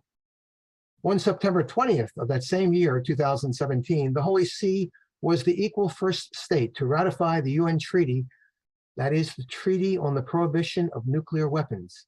In a statement to the United Nations, the Holy See declared that the Treaty on the Prohibition of Nuclear Weapons is one of the final blows on the anvil toward the fulfillment of the prophecy of Isaiah. "They shall beat their swords into plowshares and their spears into pruning hooks." The Treaty on the Prohibition of Nuclear Weapons is an essential tool in efforts to totally prohibit nations from developing, testing, producing, manufacturing, transferring, possessing, stockpiling, using, or threatening to use nuclear weapons, or allowing nuclear weapons to be stationed on their territory. It also prohibits them from assisting, encouraging, or inducing anyone to engage in any of these activities. Irresponsibly, none of the 9 nuclear weapon nations have signed on to the Treaty on the Prohibition of Nuclear Weapons. But encouragingly, the 91 nations are signatories, and the treaty now has 68 states parties, with the Holy See as one of the very first. In his encyclical letter, Pacem in Terris, Peace on Earth, Saint Pope John XXIII wrote, "When we fight poverty and oppose unfair conditions of the present, we are not just promoting human well-being, we are also furthering human spiritual and moral development, and hence we are benefiting the whole human race. For peace is not simply the absence of warfare based on a precarious balance of power. It is fashioned by efforts directed day after day toward the establishment of the order of the universe, ordered that is willed by God, with a more perfect form of justice among men and women. With over 800 million fellow human beings struggling to survive on less than the international poverty line of just $1.90 per day, and with 300 million children going to bed hungry every night, the world's more economically secure nations have a moral responsibility to end this tragedy as quickly as possible. Pope John Paul said, "If development is the new name for peace, war and preparations for war are the major enemy of the healthy development of peoples. If we take the common good of all humanity as our norm instead of individual greed, peace would indeed be possible." On September 7, 2013, countless believers across the globe and over 100,000 people in St. Peter's Square prayed with Pope Francis for peace in Syria and throughout the world. During the 4-hour prayer service at St. Peter's, the Holy Father said, "We bring about the rebirth of Cain in every act of violence and in every war. We have perfected our weapons while our conscience has fallen asleep. We have sharpened our ideas to justify ourselves as if it were normal. We continue to sow destruction, pain, and death. Violence and war lead only to death. They speak of death. Violence and war are the language of death. Let us commit ourselves, not to death, but into developing a world of peace based on justice and equality among all men and women." Thank you for your kind attention. Thank you, Tony Magliano. And if you've just joined us, you're in the final sections of panel 2 of the Schiller Institute Conference, Stopping the Danger of Thermonuclear War Now. And this is the section entitled Peace Through Development. You've just heard Tony Magliano, an internationally syndicated Catholic social justice and peace columnist. Our final speaker for today is Dr. Kirk Meighoo of Trinidad and Tobago, former senator there as well. And his topic, which is bringing us really full circle from where we began, actually the entire day, is reviving the Bandung spirit of the non-aligned movement. Good afternoon from Trinidad and Tobago in the Caribbean. You may be hearing in the background the sounds of a tropical shower right now. I'm not in a studio, so the sound may be leaking through. But I want to thank the organizers for inviting me to bring the previous contributions under a single overarching theme, which I believe best places this current crisis in proper historical perspective. This NATO-Ukraine-Russia conflict is the latest chapter in the unfolding story of the spirit of Bandung, the replacement of the old imperial Western order with a truly inclusive, equitable international order whose primary aim is the development of all humankind in every country, not the geopolitical domination and exploitation of the many by the few. This historical transition is what the NATO-Russia conflict is about, not a phony geopolitical or ideological battle of Eastern authoritarianism versus Western democracy. The NATO-Russia conflict is the latest episode of the old system desperately and self-destructively trying to prevent the new system from emerging. This is a long story, beginning in 1955, when the first official Asian-African or Afro-Asian conference was held in Bandung, West Java, Indonesia. The global order, which we still have with us, was newly defined then by the United Nations, founded in 1945, the IMF and the World Bank, founded in 1944, and NATO, founded in 1949. When the UN was established in 1945, there were 51 member states. Most of Africa, Asia, and the Caribbean were still colonies of European empires, and therefore not members. Only when they became independent would these countries gain membership in the UN. When they did join the international community as independent nations, they and their concerns were marginalized, even though they represented the bulk of humanity. Many of these countries experienced crushing, dehumanizing levels of poverty. Independence was seen as an opportunity to achieve development. It was and remains our first and highest priority. Not democracy, not climate change, not even human rights, laudable as all these things may be, but development. After the Bretton Woods institutions rebuilt Europe from the devastation of World War II, the former imperial powers of the West concentrated their global attention on the geopolitics of the Cold War against the Soviet Union, not the economic development of the newly independent countries. The Bandung Conference was the first organized attempt to assert the interests of these countries on the international stage. Their stated aim was to promote Afro-Asian economic and cultural cooperation and to oppose colonialism or neo-colonialism by any nation. The 29 countries that participated represented a total population of 1.5 billion people, 54% of the world's population at the time. The conference was organized by Indonesia, Burma, India, Ceylon, and Pakistan. In the following years, the number of newly independent countries emerging from European colonialism grew almost exponentially. By 1970, UN membership had swelled to 127. Today, there are 193 members.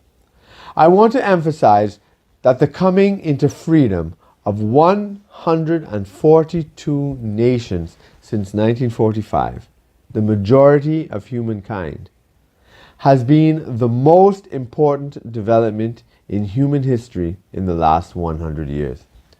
Unfortunately, however, the post-World War II international order has not accommodated these countries, the mass of humanity. Instead, the old imperial powers and their allies organized themselves into the G7, and together with NATO, their ruling classes have struggled to maintain control and hegemony over the other 100 plus countries, while also increasingly impoverishing the populations of their own countries. Despite the efforts of the old Western imperial powers, the transformation to the new order is inevitable. The old imperial powers cannot stop it, no matter how hard they try. This is the overarching story of the past 75 years. But the story is not so simple, however. While the transition itself is inevitable, how the transition unfolds is not.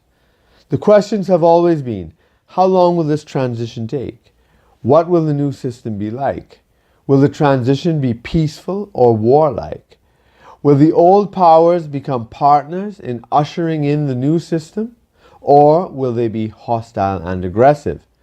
Where will the new centers of political, economic, military, social, and cultural influence be? Will the new system be as exploitative as the old system? Or can we hope for more widespread development and prosperity? This is the context that I offer for us to frame our discussion going forward. This is the objective movement of history as I discern it, and we should seek to navigate it as productively and harmoniously as possible for the benefit and development of all. Thank you very much, Kirk Meighoo.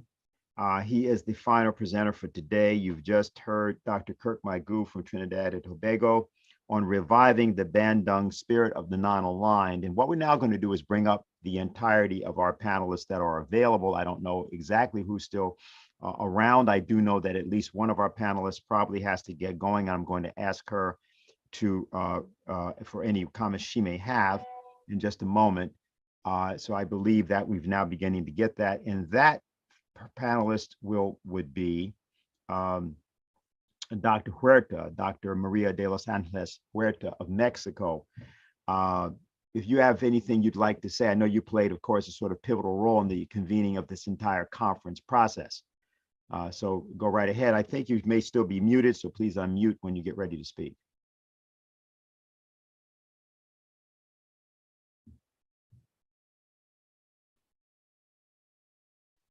¿Está prendido ahora? Is it on now? Yes. Thank you. Yes, thank you all very much. I have great admiration and appreciation for the panelists in this part of the program. What I would like to say now is that just as we all know that political action is tied to the economy,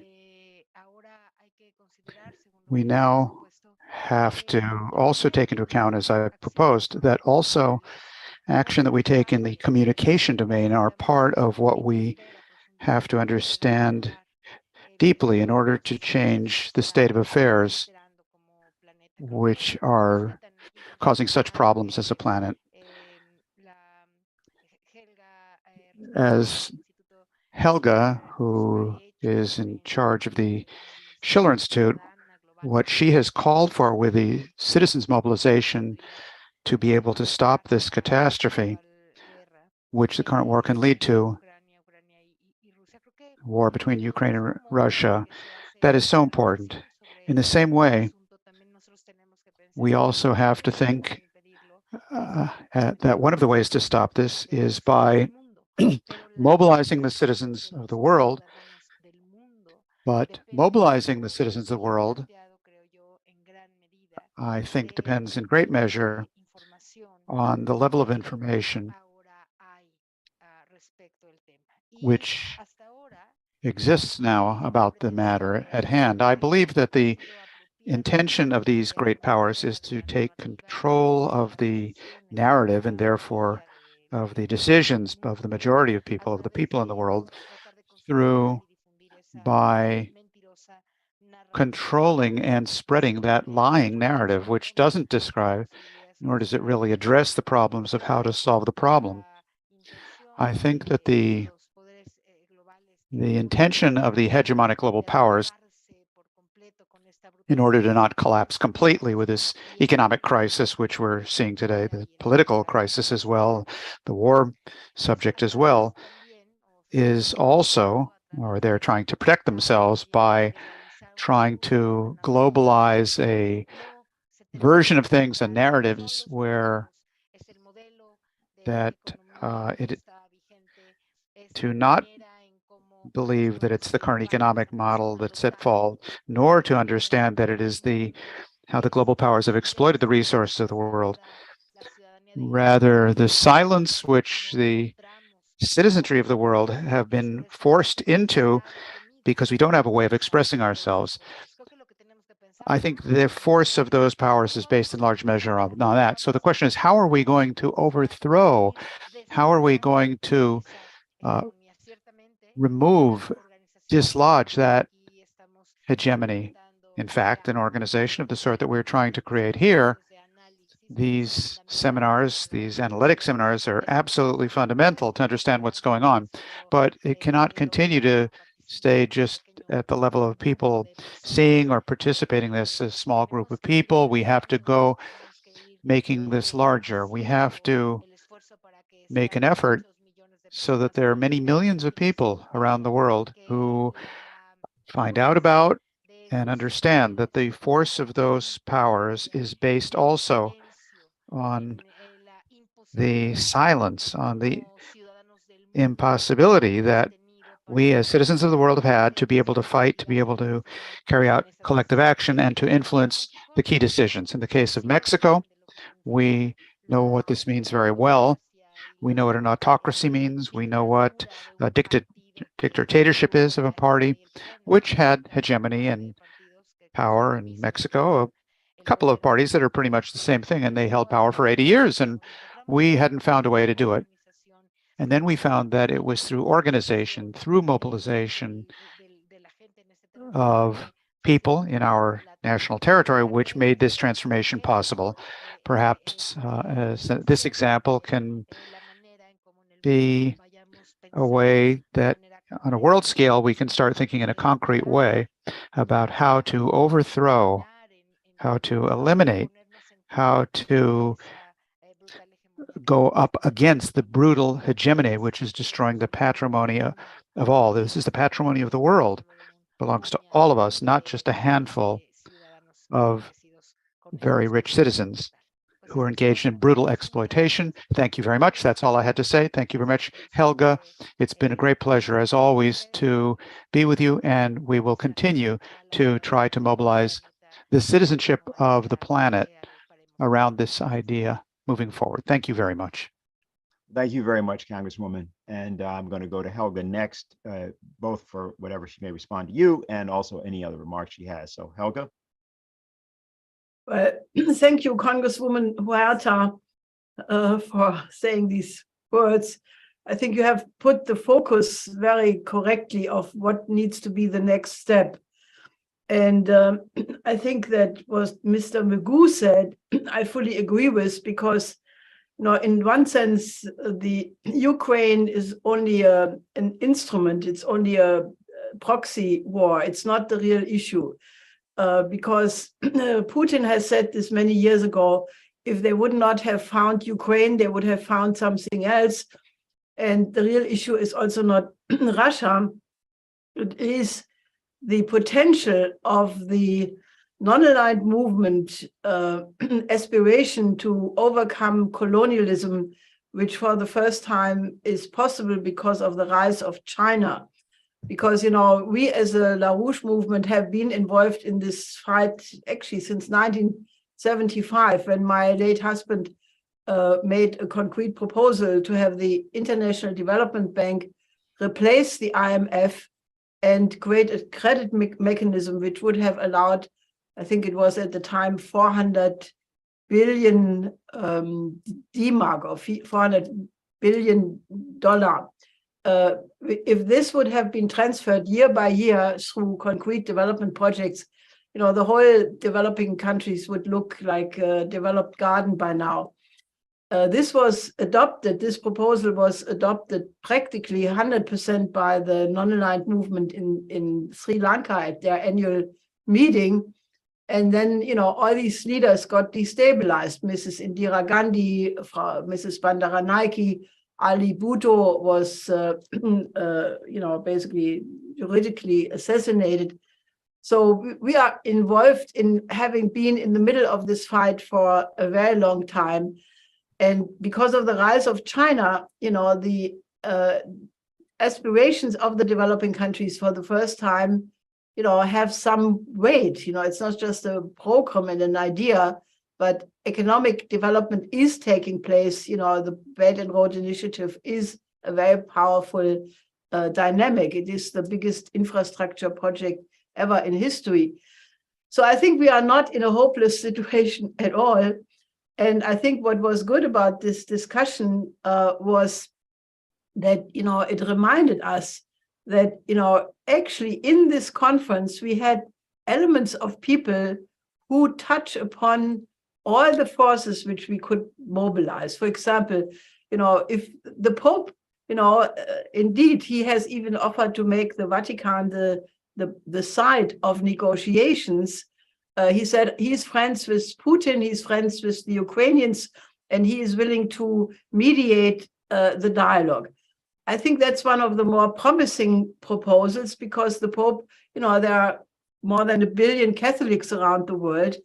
Now, if the other Christian churches would join in an ecumenical order, and I'm sure the other religious leaders also, are willing to help to bring this to a point. Then we have the non-aligned movement as such, which we have to make a much more conscious effort to bring on board.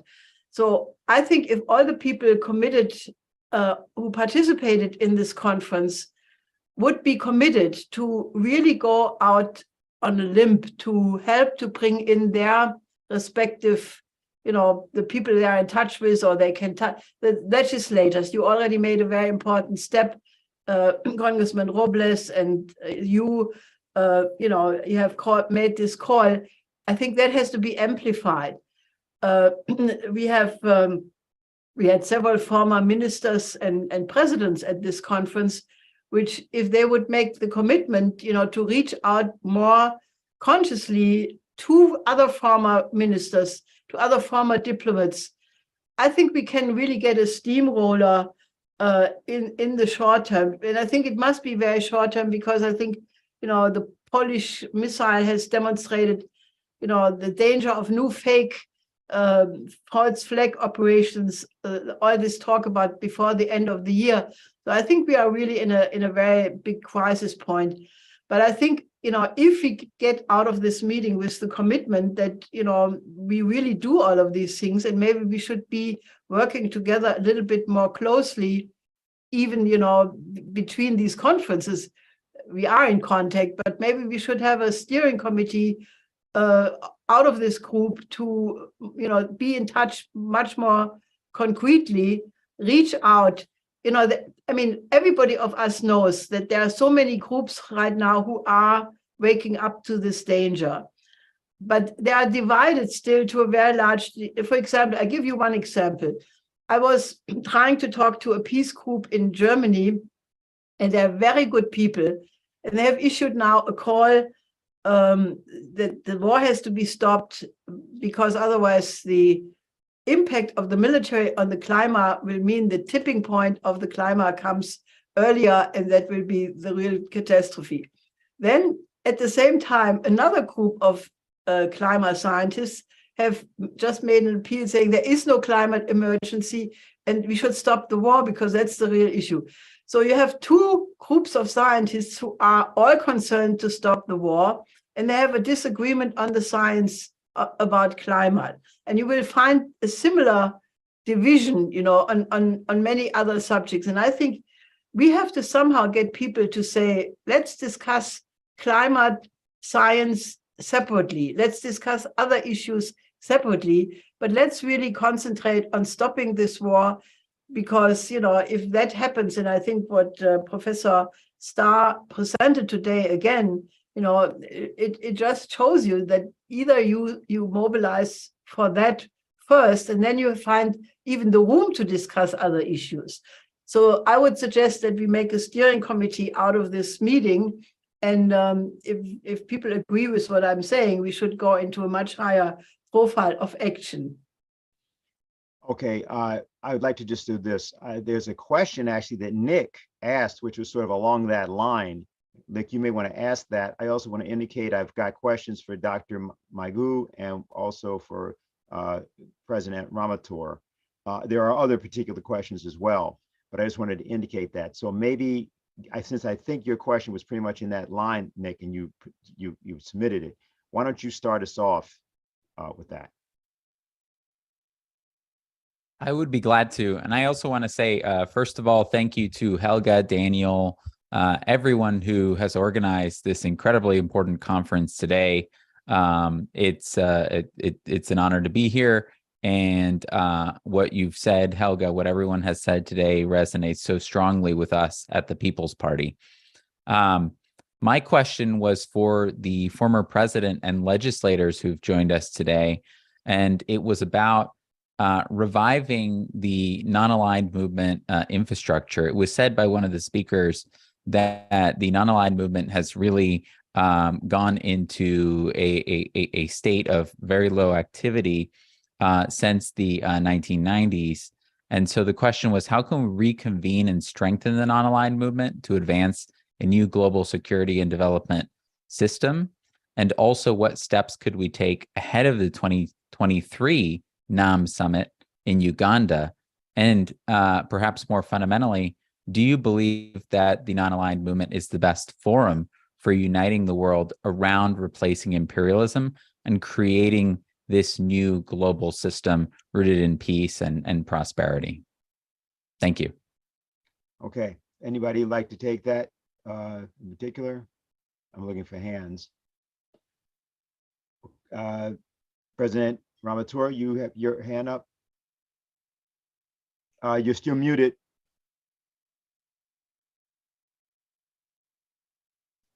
We're not hearing you for some reason. I don't know what that is.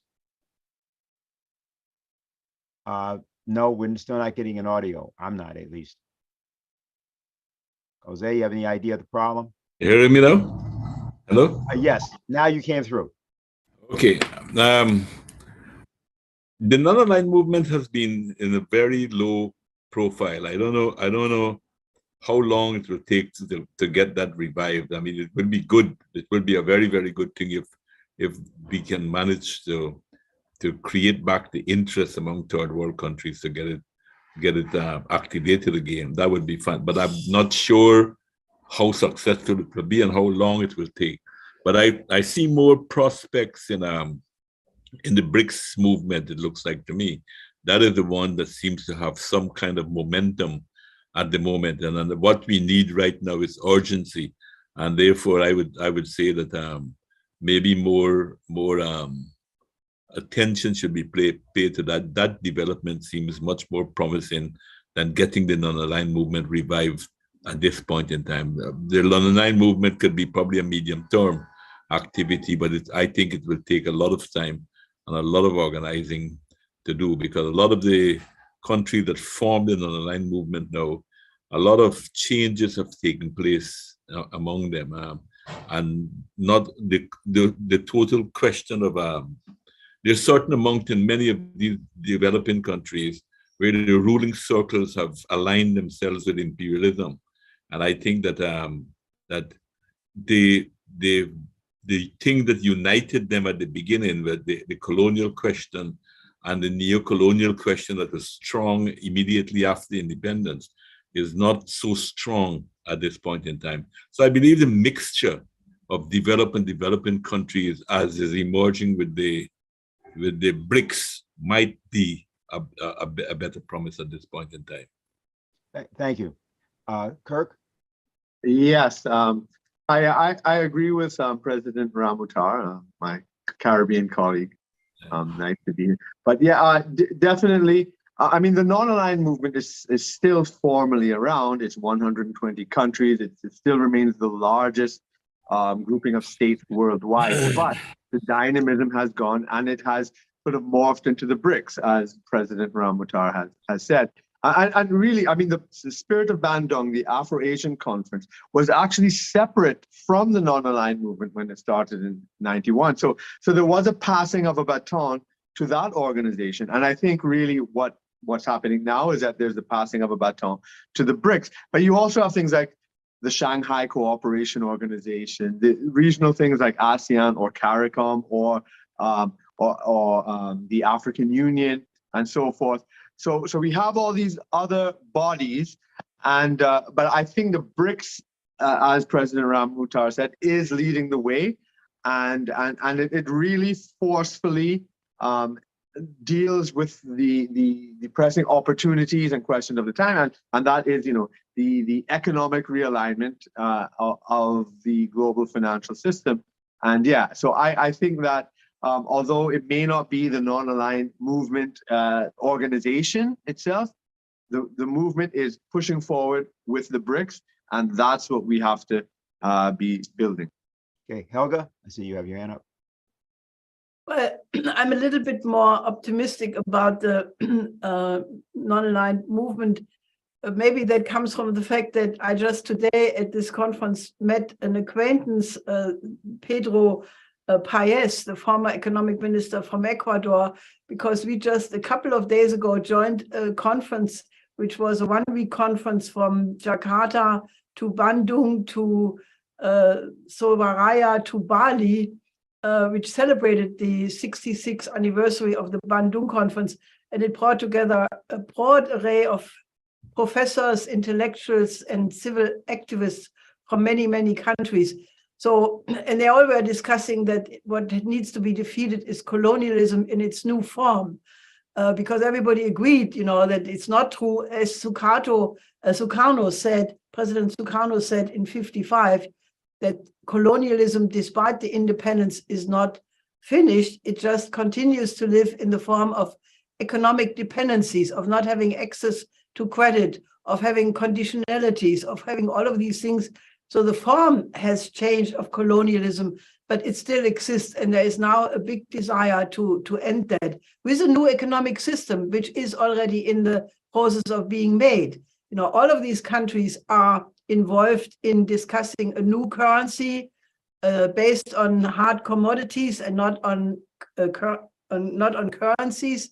These are actually the ideas of my late husband, which Sergei Glaziev recently said. He said, all of these countries who are having success right now are using the ideas of Lyndon LaRouche. And I think that is also a unifying aspect. So I'm a little bit more optimistic concerning the usefulness of the role of the non-aligned movement. Okay, Diane, I see your hand. I also see Dr. Ondarza. Okay, so why don't you go first, Diane?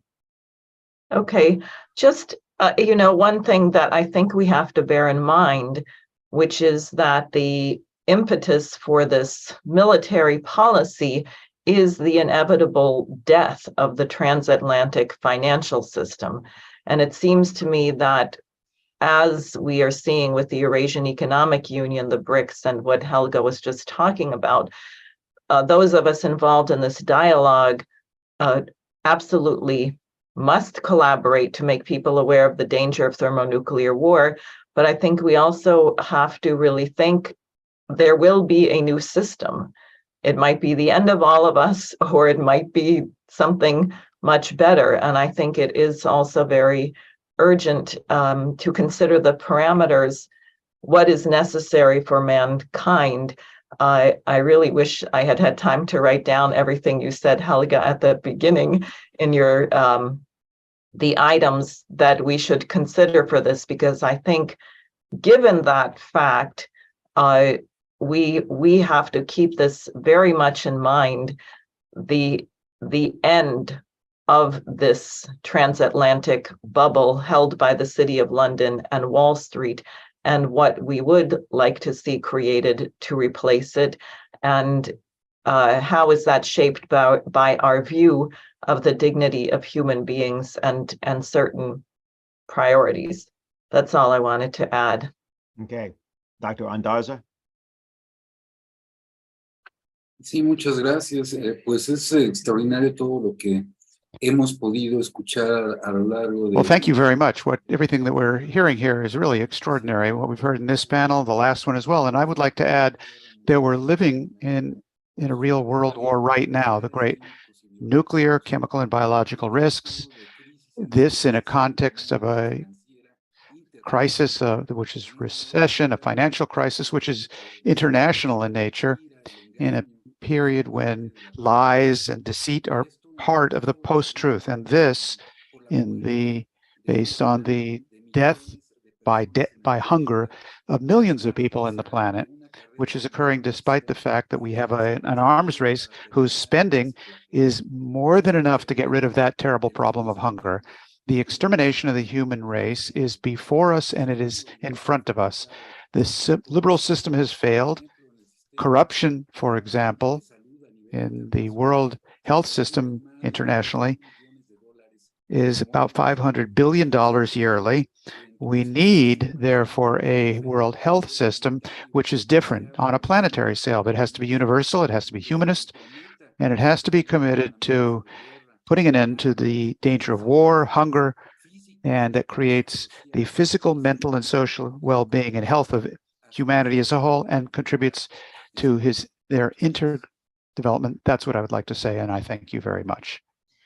Actually, Dr. Ondarza, we have a few questions that were directed at you, and Helga may also have some response. They're around the idea of the World Health Program. So let me go through them. Helga y Echu tienen su in the respuesta. wrong channel again. Okay, sorry. The first question is from Pedro Jesus, and he asked this. There's hundreds of biological research facilities around the world. Who is monitoring their work? That's one question. Then there's a second question from Munasha. Munasha says, a war of pathogens is contagious and lethal. When such narratives are raised, how should humanity view this and respond to it?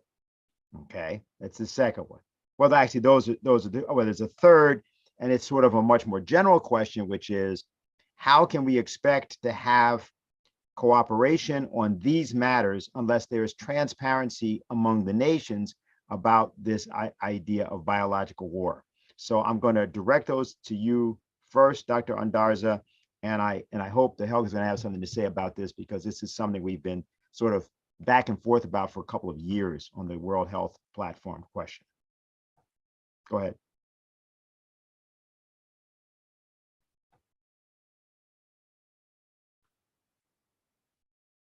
Sí, perdón, pero no escuché muy bien. Yes, I'm sorry, but I didn't quite hear the full question very well. Could you run that? Okay, so let me just do them quickly. The first question is, who is monitoring the work of the hundreds of biological research facilities around the world? That's the first part. And that was by one individual.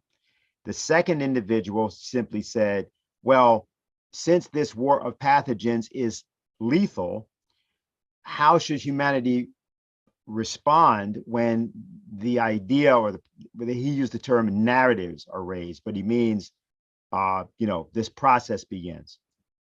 And then the third was a more general question about transparency. If you don't have transparency, how could you possibly ever get a real collaboration for world health and a response to coronavirus or any other disease? Okay.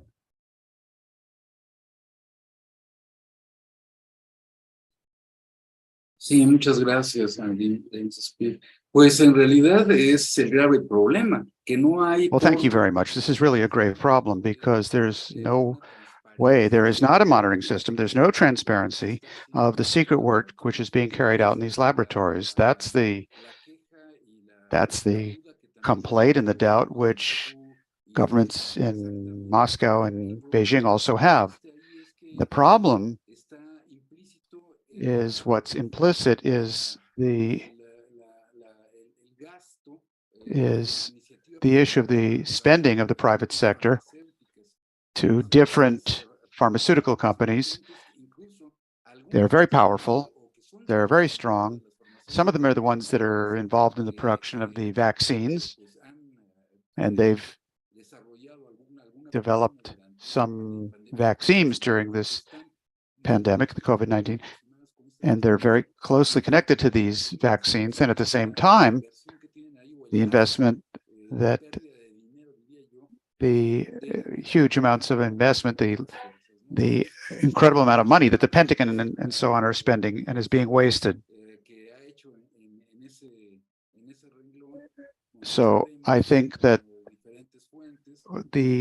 what's happening in these areas, which we know from different sources, the President Biden and the son of President Biden and their involvement with these laboratories. So there's a lot of interests involved in this. All of them make sure that this is all very secret. It's very hard to get access to this information. And these pathogens, yeah, they're very lethal.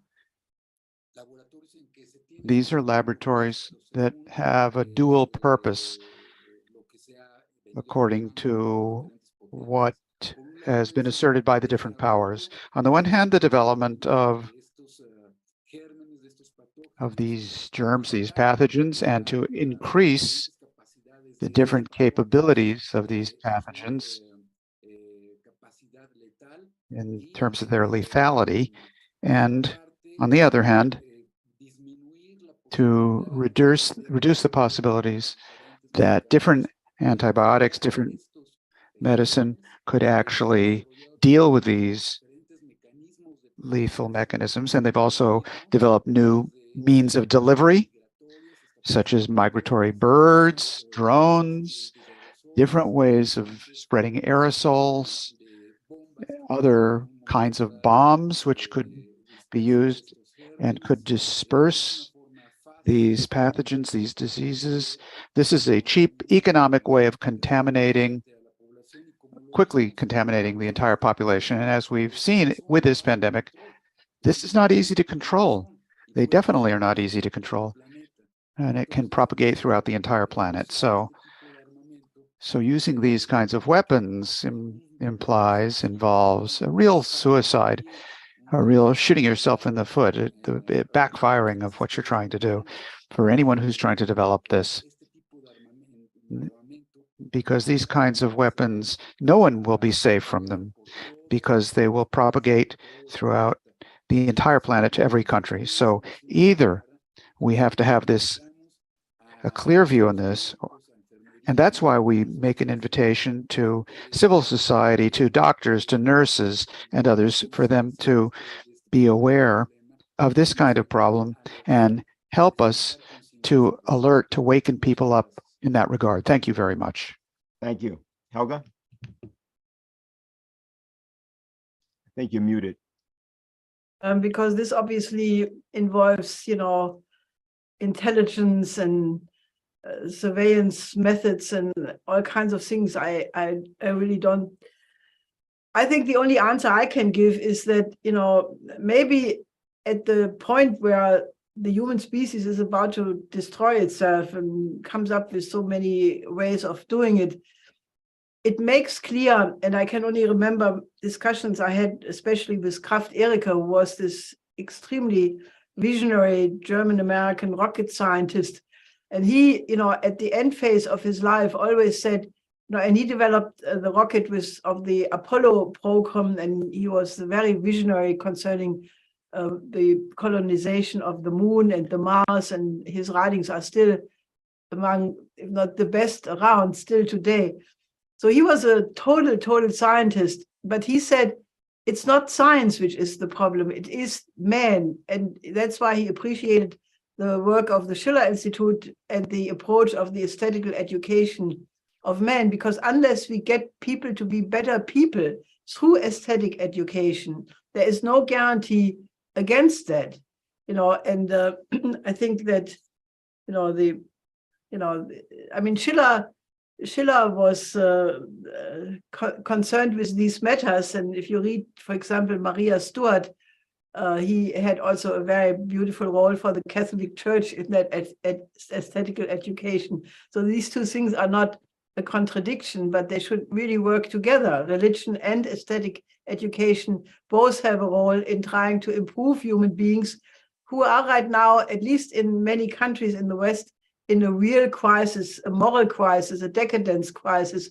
And for people to think that, anyway, I just wanted to make the point that we have to absolutely agree that the moral character of human beings has to urgently be improved.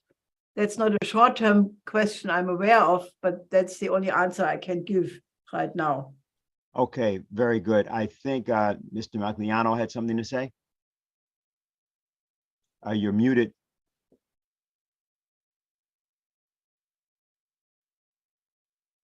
Yes, picking up on Hela's comment, I'd like to say that while we need to invigorate our efforts with our various constituencies, I think we need to very much realize that, yes, we can work with the secular world and the religious world together. There's really not a conflict. We're working for the common good of all.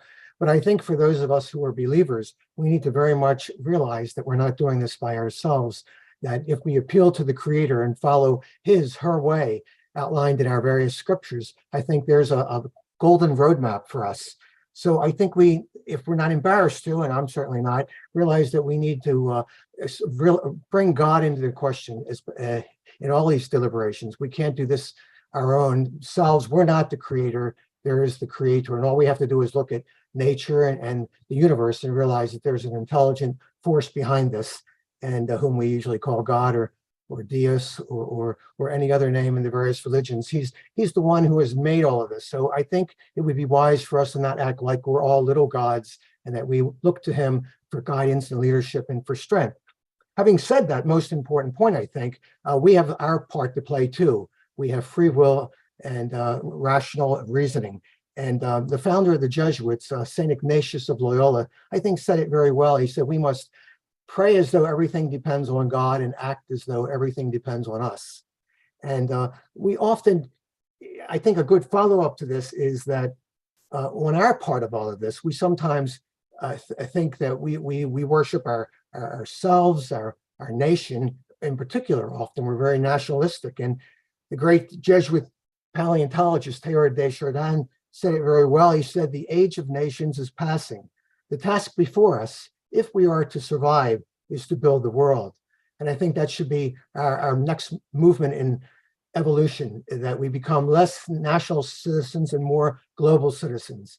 And I think to help us to do that, I would like to suggest that the Catholic Church is a 130-year-old body of papal encyclicals known as Catholic social teaching, and from that has developed which has developed several principles, and they are that protect life and the dignity of every single person from the moment of conception to natural death, that all the goods are meant for everyone, that principle is known as the universal destination of all goods, that in our efforts to build a better world, the preferential options should always be for the poor and vulnerable, that the rights and duties of everyone, and in a very unique way, workers should be respected. We should, no matter what our strategy is, make the care of creation also very central, because we only have one planet, as many of the signs are saying. There is no plan B. This is our planet. Maybe someday we will reach the stars, but we can't depend on that now. As we've all been saying, we're on the verge of annihilating ourselves. So we have to realize that creation is meant for everybody, and that everybody, no matter where we're coming from, we're called to be peacemakers. We're called to try to make this world a world that is devoid of weapons and war, and building devices and weapons and concepts that will make us more and more brothers and sisters with God as our Father. I would suggest that there's a very simple resource that you could just simply Google. It's called Catholic Social Teaching 101 video series. You can watch the whole thing in less than 45 minutes. It gives a good summary of what Catholic social teaching is about, because no matter what our individual strategies are, we're going to need some kind of a framework, some various principles to go about this effort. And I would suggest that Catholic social teaching is a very good vehicle for laying down a framework, a foundation of principles as we develop various strategies. Thank you for your kind attention. Sure. I have a question for Dr. Meighoo, and I see also Nick has another question. What I'd like to do is to begin to converge on concluding, just because it's been a long day, and I know for Helga it's now 10:30. But what we're going to do is this. I'm going to ask the next question, which in part we may have partially answered. It's directed to Dr. Kirk Meighoo. And by the way, if there are others who are still on, any of the congressmen or former congressmen or others, let me know if there's something you have to say. I haven't seen any hands at the moment. So here's the question. This is from Kynan. Many of the non-aligned nations, including from South America, Africa, and Asia, have talked about the inefficiency of the United Nations Security Council and the organization of the United Nations as a whole in giving these countries a format from which they can address their needs, problems, and policies generally. I think this is a big reason that the Global South is turning to the BRICS, Shanghai Cooperation Organization, and other institutions, as they believe that the United Nations has failed them. Though these institutions are useful, we do not want to see new blocks being created. So what do you believe needs to be done in order to address these nations' concerns about the inefficiency of the United Nations? Right, that's an excellent question. And had I had more time, I would have gone into it. But that's right.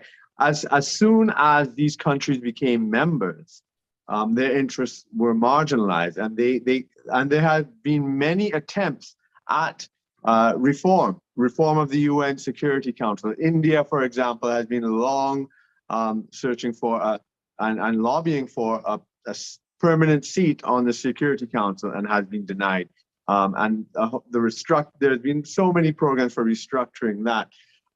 There were calls for a new international economic order, which Helga Zeppler-Roos mentioned earlier. It was adopted in 1974, in fact, and there were many organizations like UN-ECLAC, like the United Nations Industrial Development Organization, UNIDO, the UNDP, that's the UN Development Program, and these were designed to restructure the world economy in favor of development. So there were these movements that had some level of success. But what happened is that the former imperial powers formed themselves into something called the G7, because there were just too many other countries. And this G7 was meant to steer the whole process, where they would agree to everything beforehand, before the UN meetings. And so this is the way that they've been able to maintain control. The G7 at one time justified itself as being the most advanced economies, the richest economies, the most industrialized economies. And that disappeared a long time ago. They are no longer the most advanced, the most industrialized, or the richest economies in the world. That's why the G20 was actually formed in 1999, especially because of the Asian crisis. They realized that those 7 countries, could not just discuss among themselves. So things have been expanding. And it's just the year after, in 2000, that the whole BRICS idea came about from the Goldman Sachs report. And then that launched a movement. So the thing is, I think this is an organic process. It's a long process. It's like you have to start to think in terms of decades rather than years.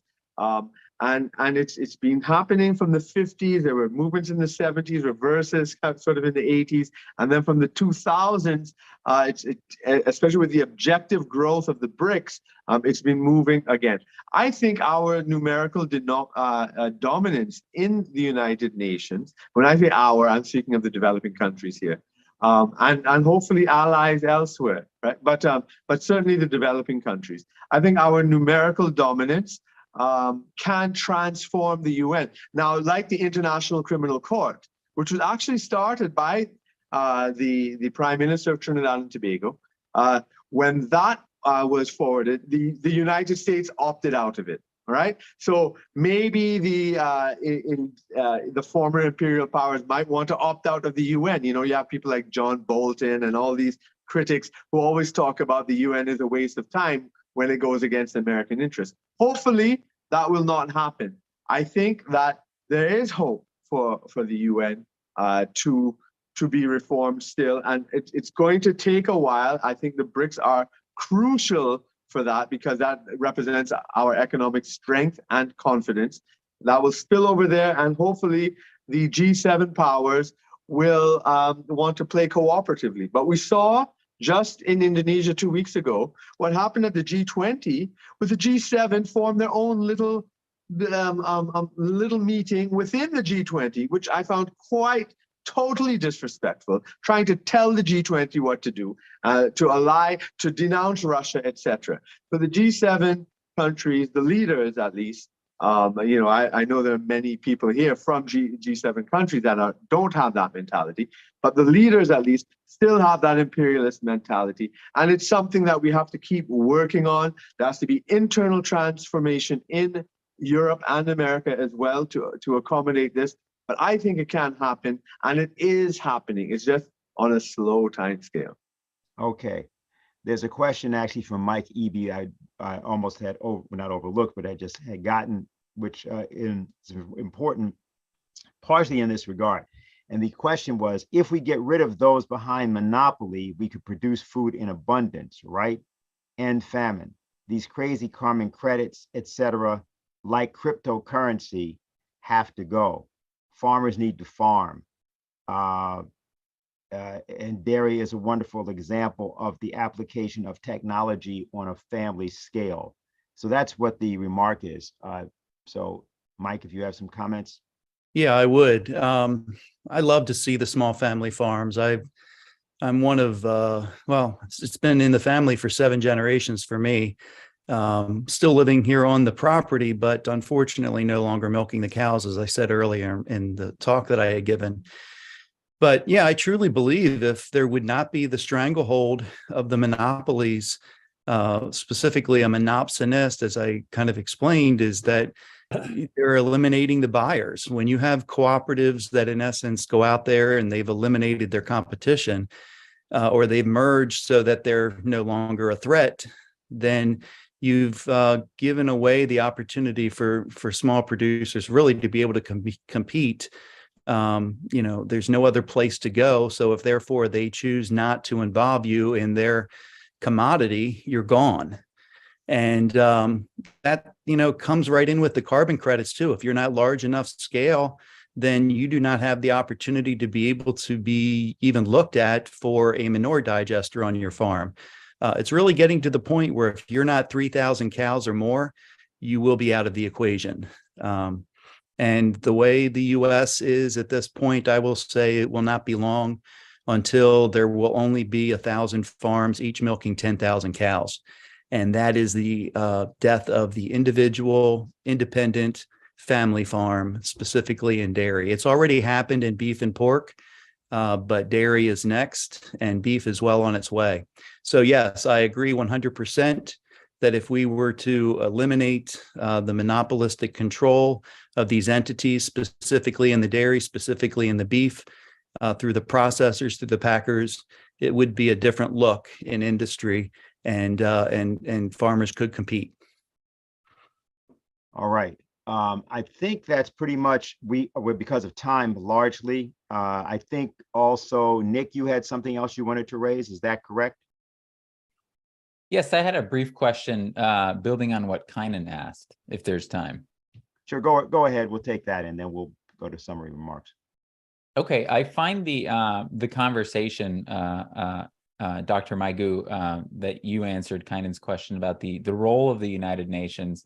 I find that fascinating in the role in creating this new security and development architecture, because the United Nations, which its legitimacy of having been created, by the post-war powers, being recognized by the United States, having the membership of almost all the countries in the world, does seem to be a vehicle that could provide that role. And so I suppose it's a very structural question about the United Nations and the ability of the non-aligned countries, the smaller countries of the world, to reform it, to avoid a new kind of block power, essentially, whether it be even BRICS, simply replacing the role that the G20, the G7 has provided in kind of, manipulating the current of world affairs. I think that it would be what would result in the best new security and development architecture would be truly if it was a global enterprise with all of the nations of the world at the table participating in it. That would isolate the Western powers. If they left, that would, further isolate them and be a very damning statement on them. And so I wonder if the my question was building on that, whether the United Nations can be that forum. And I suppose it's for you, but also for everyone. And the last thing I wanted to say also was that I think that Helga's suggestion of more intentional, strategic, and regular meetings and some kind of convening of those who've participated in the conference and those who have this vision is necessary. And I would personally be very much in support of that, and certainly be happy to bring it to the People's Party. And I hope that others would be as well, because we know that the forces of war and imperialism organize very deliberately to maintain the kind of status quo that they have. And we have to organize just as intentionally and deliberately to create a world that is of prosperity and peace. Okay. Shall I answer? Yeah, go ahead. Yeah, great. Well, thanks a lot. I'll be brief. I know we want to close up, but I agree with you. I mean, the structure of the United Nations is one country, one vote, which for a small country like ours, Trinidad and Tobago, is in our favor because we have the same vote as some very large countries. So this is some of the things that has been criticized as being unfair by larger countries. But it is one country, one vote. So, and that is what it is. The G7 is just an informal group. It has no standing whatsoever. No country actually has a veto. It's only in the Security Council, which is a different thing from the General Assembly, right? So in the Security Council, you have the 5 countries with the veto, right? And so reform is being sought there because that's U.S., Britain, France, China, Russia, right? And so the permanent 5 there. But so that's something else to do with the military power, and that can be reformed. But as I said, the General Council is one country, one vote. So it is supposed to be everybody working together, right? So so hopefully, the majority of the countries, and there was something called the G77 formed in opposition to the G7, meaning the developed countries, because saying you're trying to exclude us, well, we're going to form our own group. In the end, ideally, and what we should all be striving for is us all coming together. And I want to express my solidarity and really my sympathy and support for the farmer gentleman. Sorry if I forgot your name. Because that sort of thing that's happening where the those governments in America and Europe are also suppressing their own citizens, because they're doing that to the world as well. So so we understand that the people of the West, are also being oppressed by their governments, and that really needs to be changed, overthrown, whatever the means is. But and ideally we should, and we should always be on the lookout for for a new little gang that wants to manipulate and control everything. So we should be on the lookout, but the formal structure of the General Assembly is one country, one vote, which I think is pretty fair overall. All right, so we're going to begin to go to summary remarks, both because of time and also because a few people have not spoken. I want to make sure or see that we don't overlook them. So Mr. Koo, let me go to you first for anything you'd like to say that you haven't had a chance to say, and then any summary remarks you'd like to make. Thank you very much. I've been listening to everybody's comments, and I find that we have a tremendous amount of sentiment that we need to express and let the G7 countries know that they do not have the only forum. As a matter of fact, what I've seen at APEC and the G20 is that all the major countries in the world, including America's allies, are all lining up to have FaceTime with Xi Jinping. I couldn't name a single country that wanted to see either Joe Biden or Kamala Harris. That gives you some feeling, some weighting on how the rest of the world sees the structure. America or the U.S. or Washington tends to promote the idea that we're really now into a bipolar world, meaning the U.S. and China. But China has not agreed to this. China has all along been promoting the multipolar world, and this is the way it should be. Everybody should feel that there's a voice and everybody has an interest in maintaining stability and world peace. And to the extent that we can help promote this message to the rest of the world, and perhaps more importantly, to the extent we can convince the American people that Washington is off on the wrong track, then I think we may be making some progress. Thank you. Thank you very much. I understand that Congressman Juan Pari is actually with us. I hadn't seen him before. And if you are there, sir, if there's anything that you'd like to say at this point, anything that you would like to address what you heard, or any final thoughts you have for today's panel.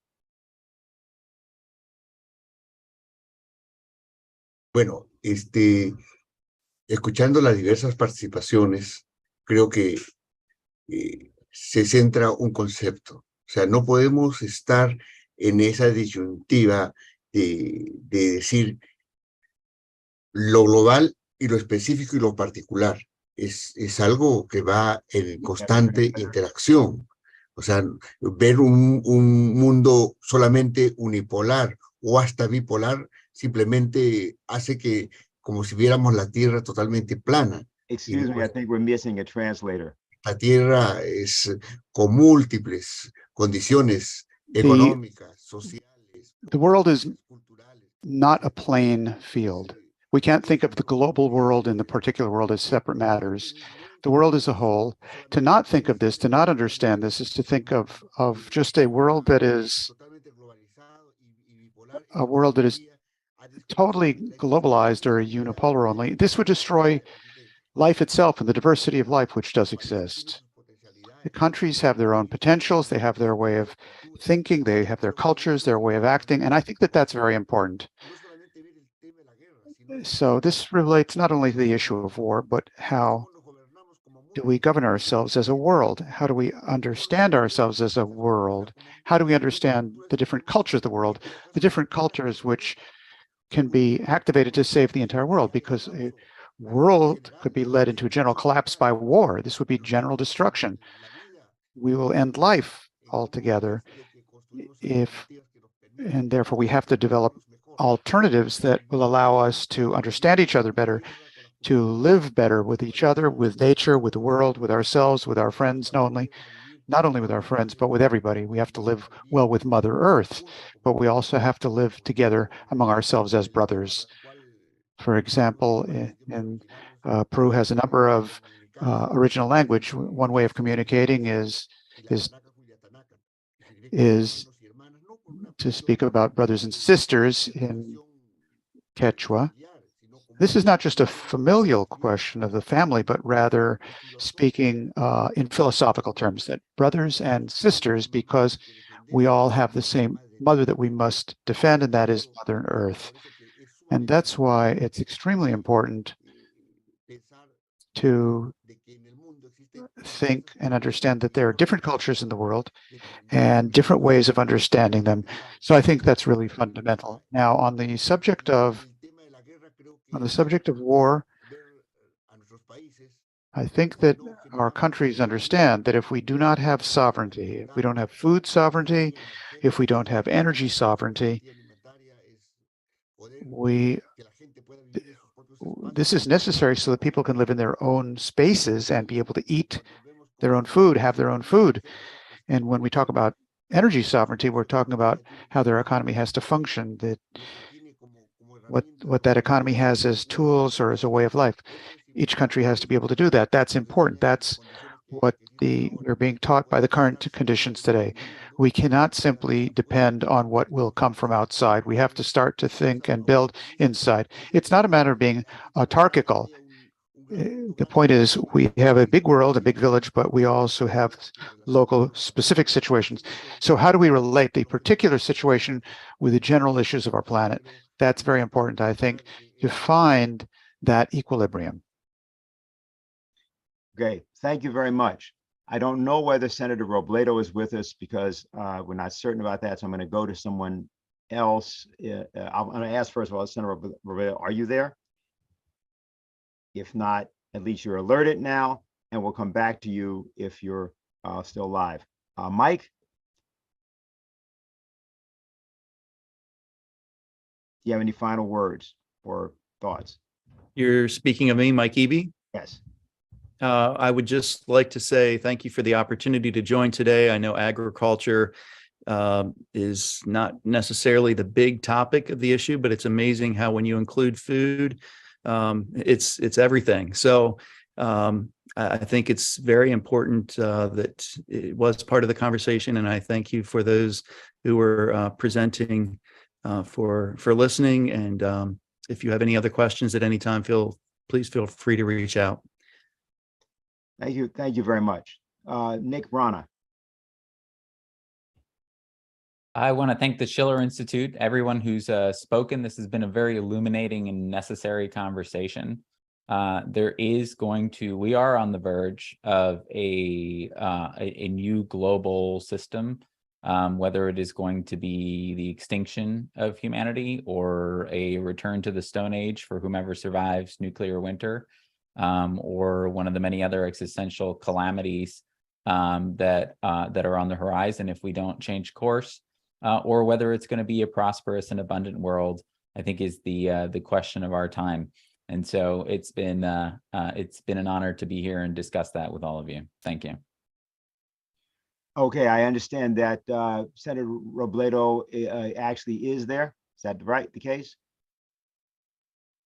We had a briefly unmuted video, audio, we said. Yes, he is there. Sí, estoy aquí.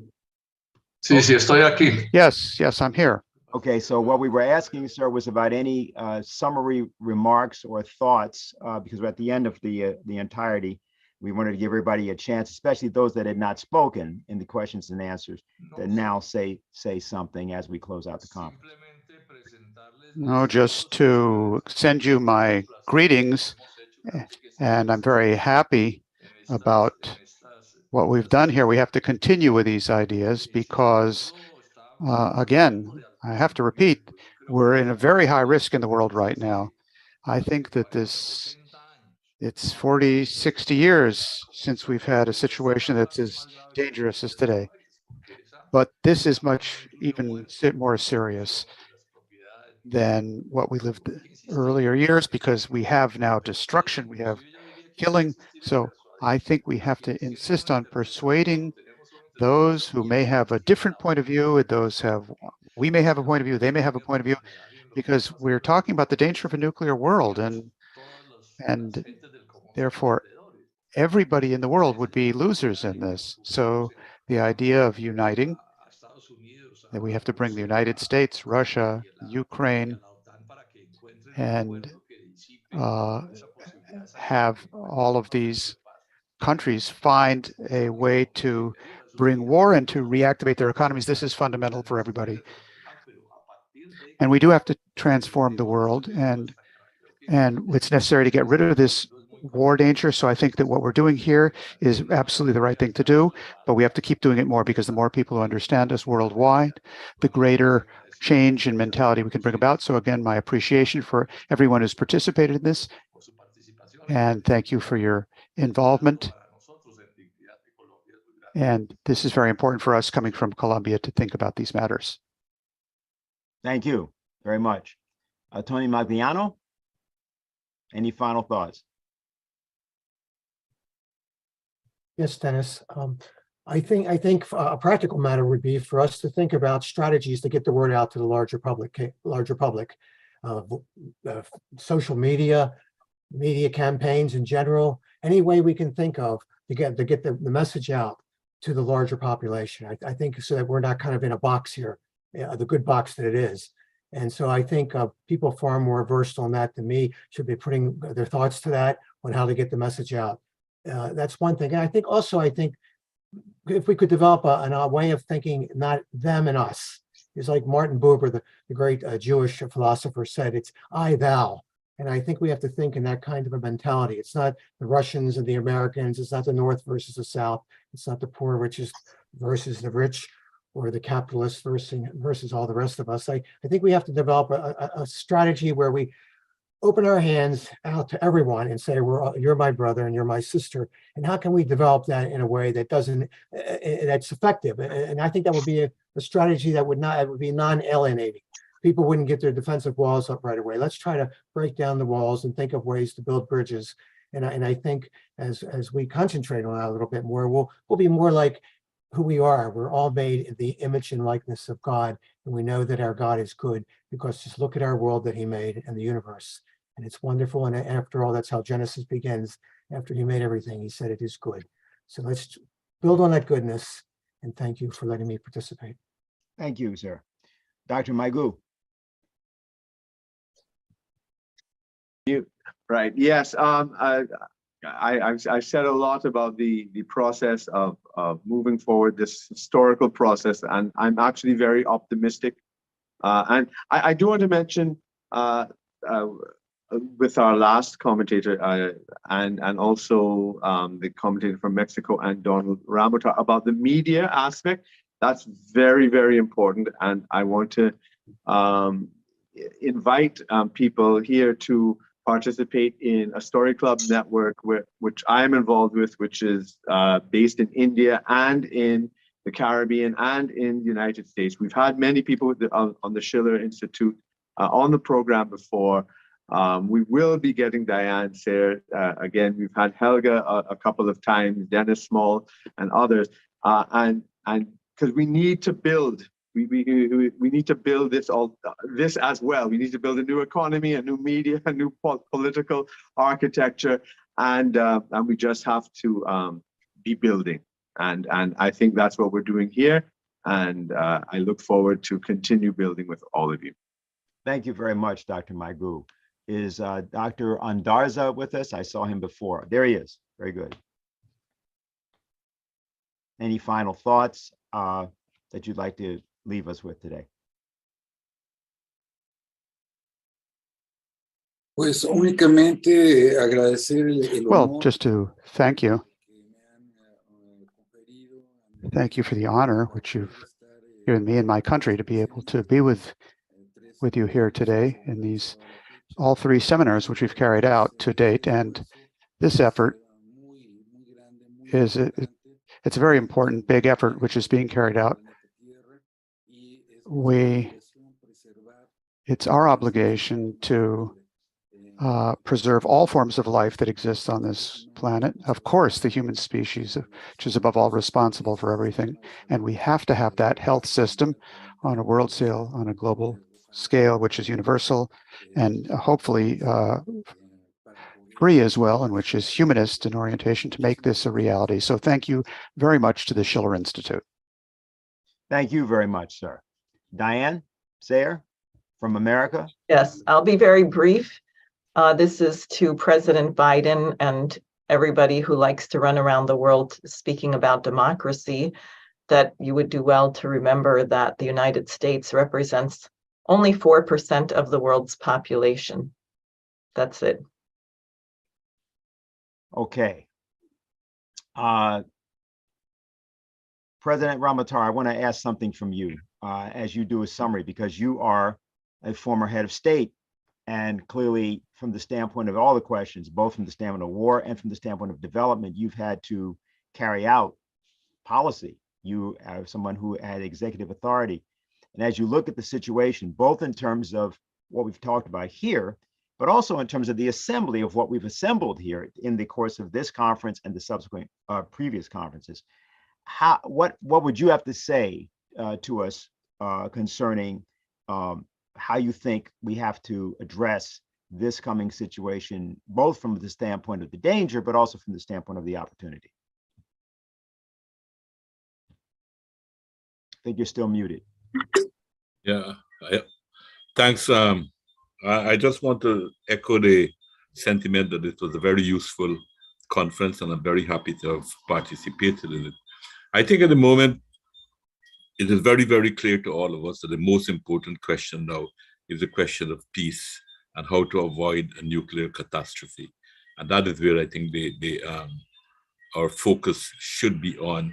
And therefore, from that point of view, we cannot afford to leave out anyone from who wants to participate and who wants to be part of this struggle. But I believe at this point in time, there might be need for more specialist type of assistance, particularly in the form of public relations, propaganda, to get people to spread this word around. That is very important. And combined to this work is the work of organization. And I believe that there should be a focus. I think it possibly, if we can bring together some good propagandists and who can spread this type of word to try to popularize it and link it into mass movements, apart from other movements too, but like trade unions and farmers' organization and this type of mass organization, because these two aspects of our work goes hand in hand. You can't separate it. it helps to reinforce each other. And that is where I think maybe there should be some thought about moving forward in a practical sense.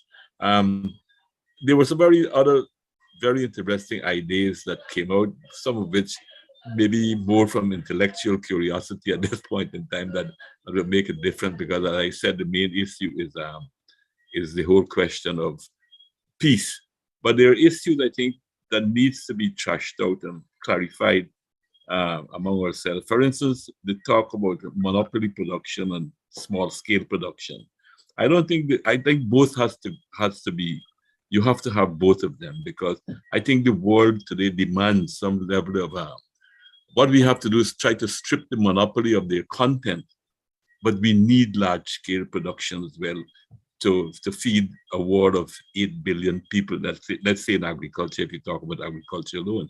And I believe this is where you have to probably, if you look at monopolies in the United States and large corporations in China, and see that there is a very big difference, that China has really probably stripped out some of the exploitative content from the type of monopoly that exists in the United States. And I think some of these things are important for us to talk and not to only romanticize small scale production, because I believe large scale production in both in industry and in agriculture is necessary in the modern world that we live in as well.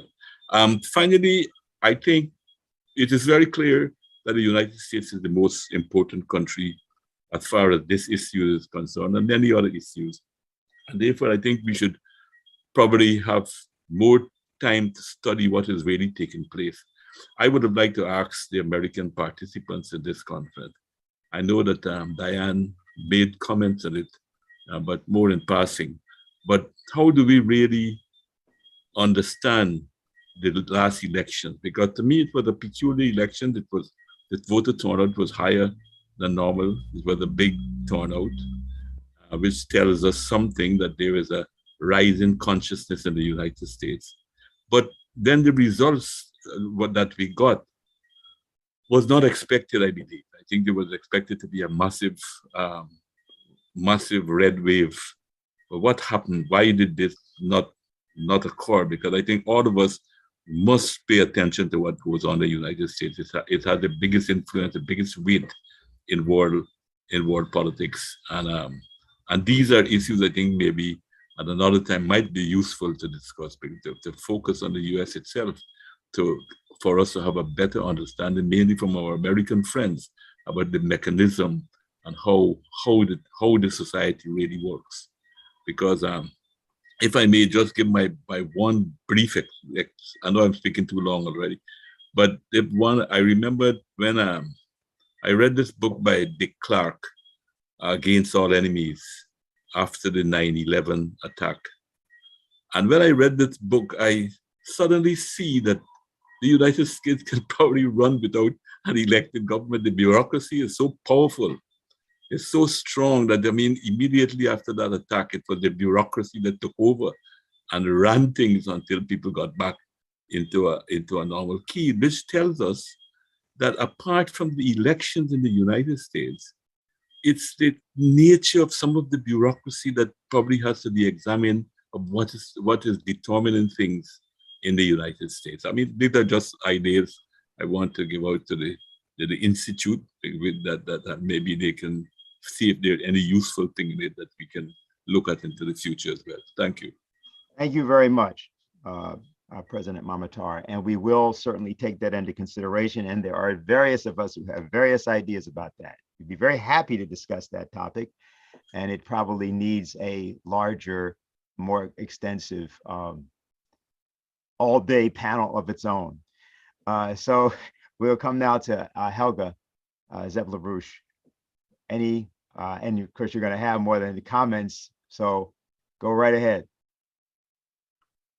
Well, thank you all for so many interesting ideas, and I think we will try to follow all of them up. I would like to invite people to pick up on the proposal which you, Mr. Ramotar, just made. We should form a small group of media specialists. So if anybody has access to young people who know how to work the social media, and we should form an international group to get this message out in a really professional way. So if you have any suggestions, please contact us and we put it together. Secondly, I would be very happy if several of you would volunteer to be, in between conferences, the, let's say, corresponding people, I don't know how to call it, steering committee or task force or whatever, to just do more work in between. So volunteers are welcomed.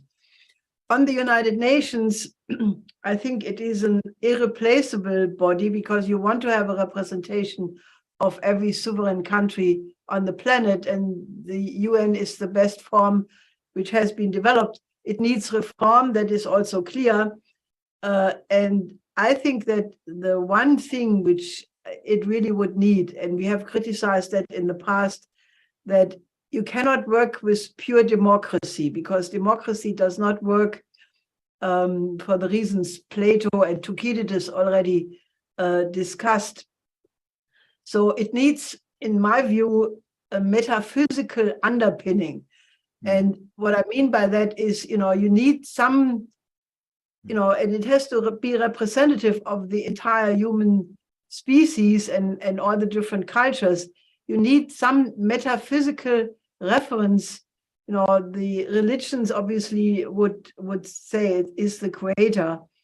Other people would say it is this higher existence, but in every culture, if you investigate it, you find this, and I try to say, in European philosophy, you would call it natural law, which is the idea that there is a lawfulness built in creation, which is higher than whatever human beings can come up with.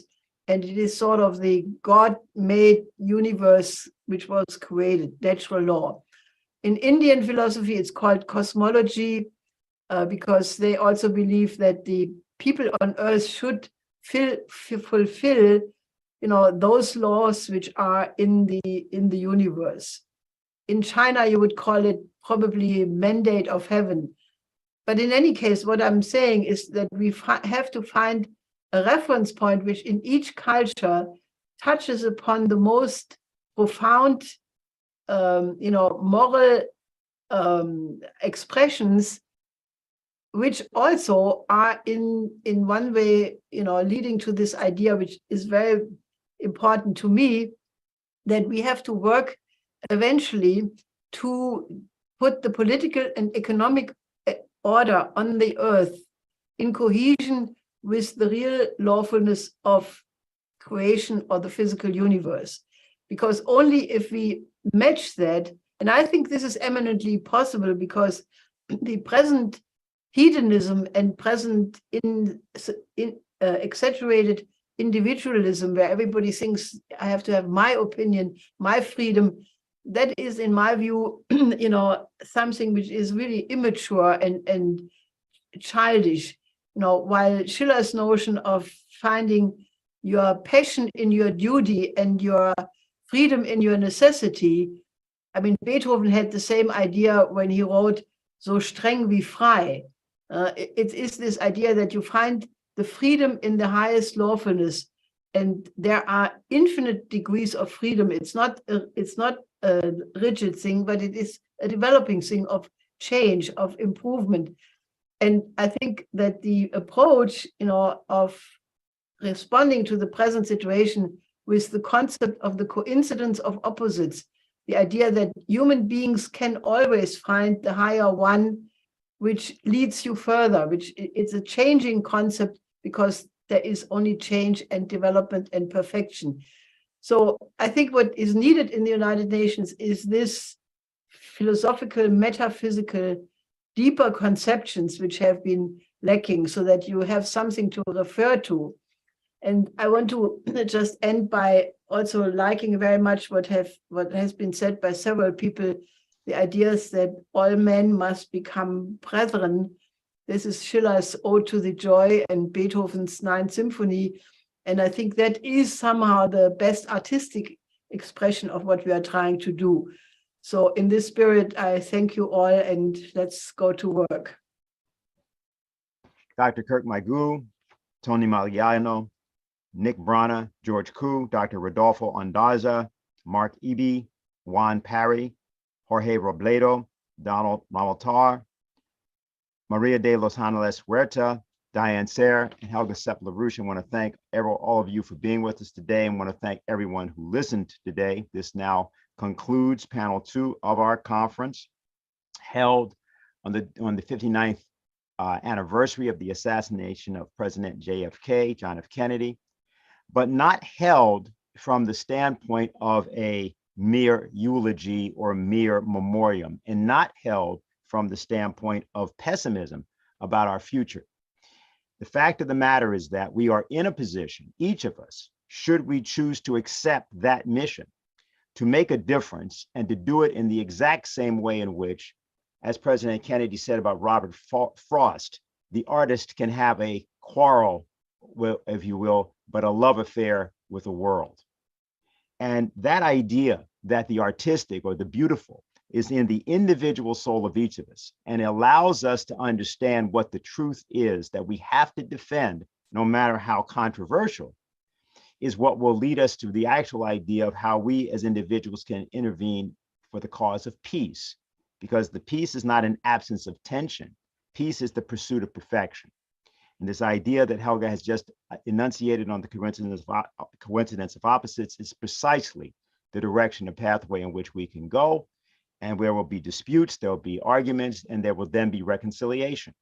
And that's the real future of an adult human race operating as one for the betterment of all of us. So we want to thank you all. This now concludes our conference for the day. We'll see you again.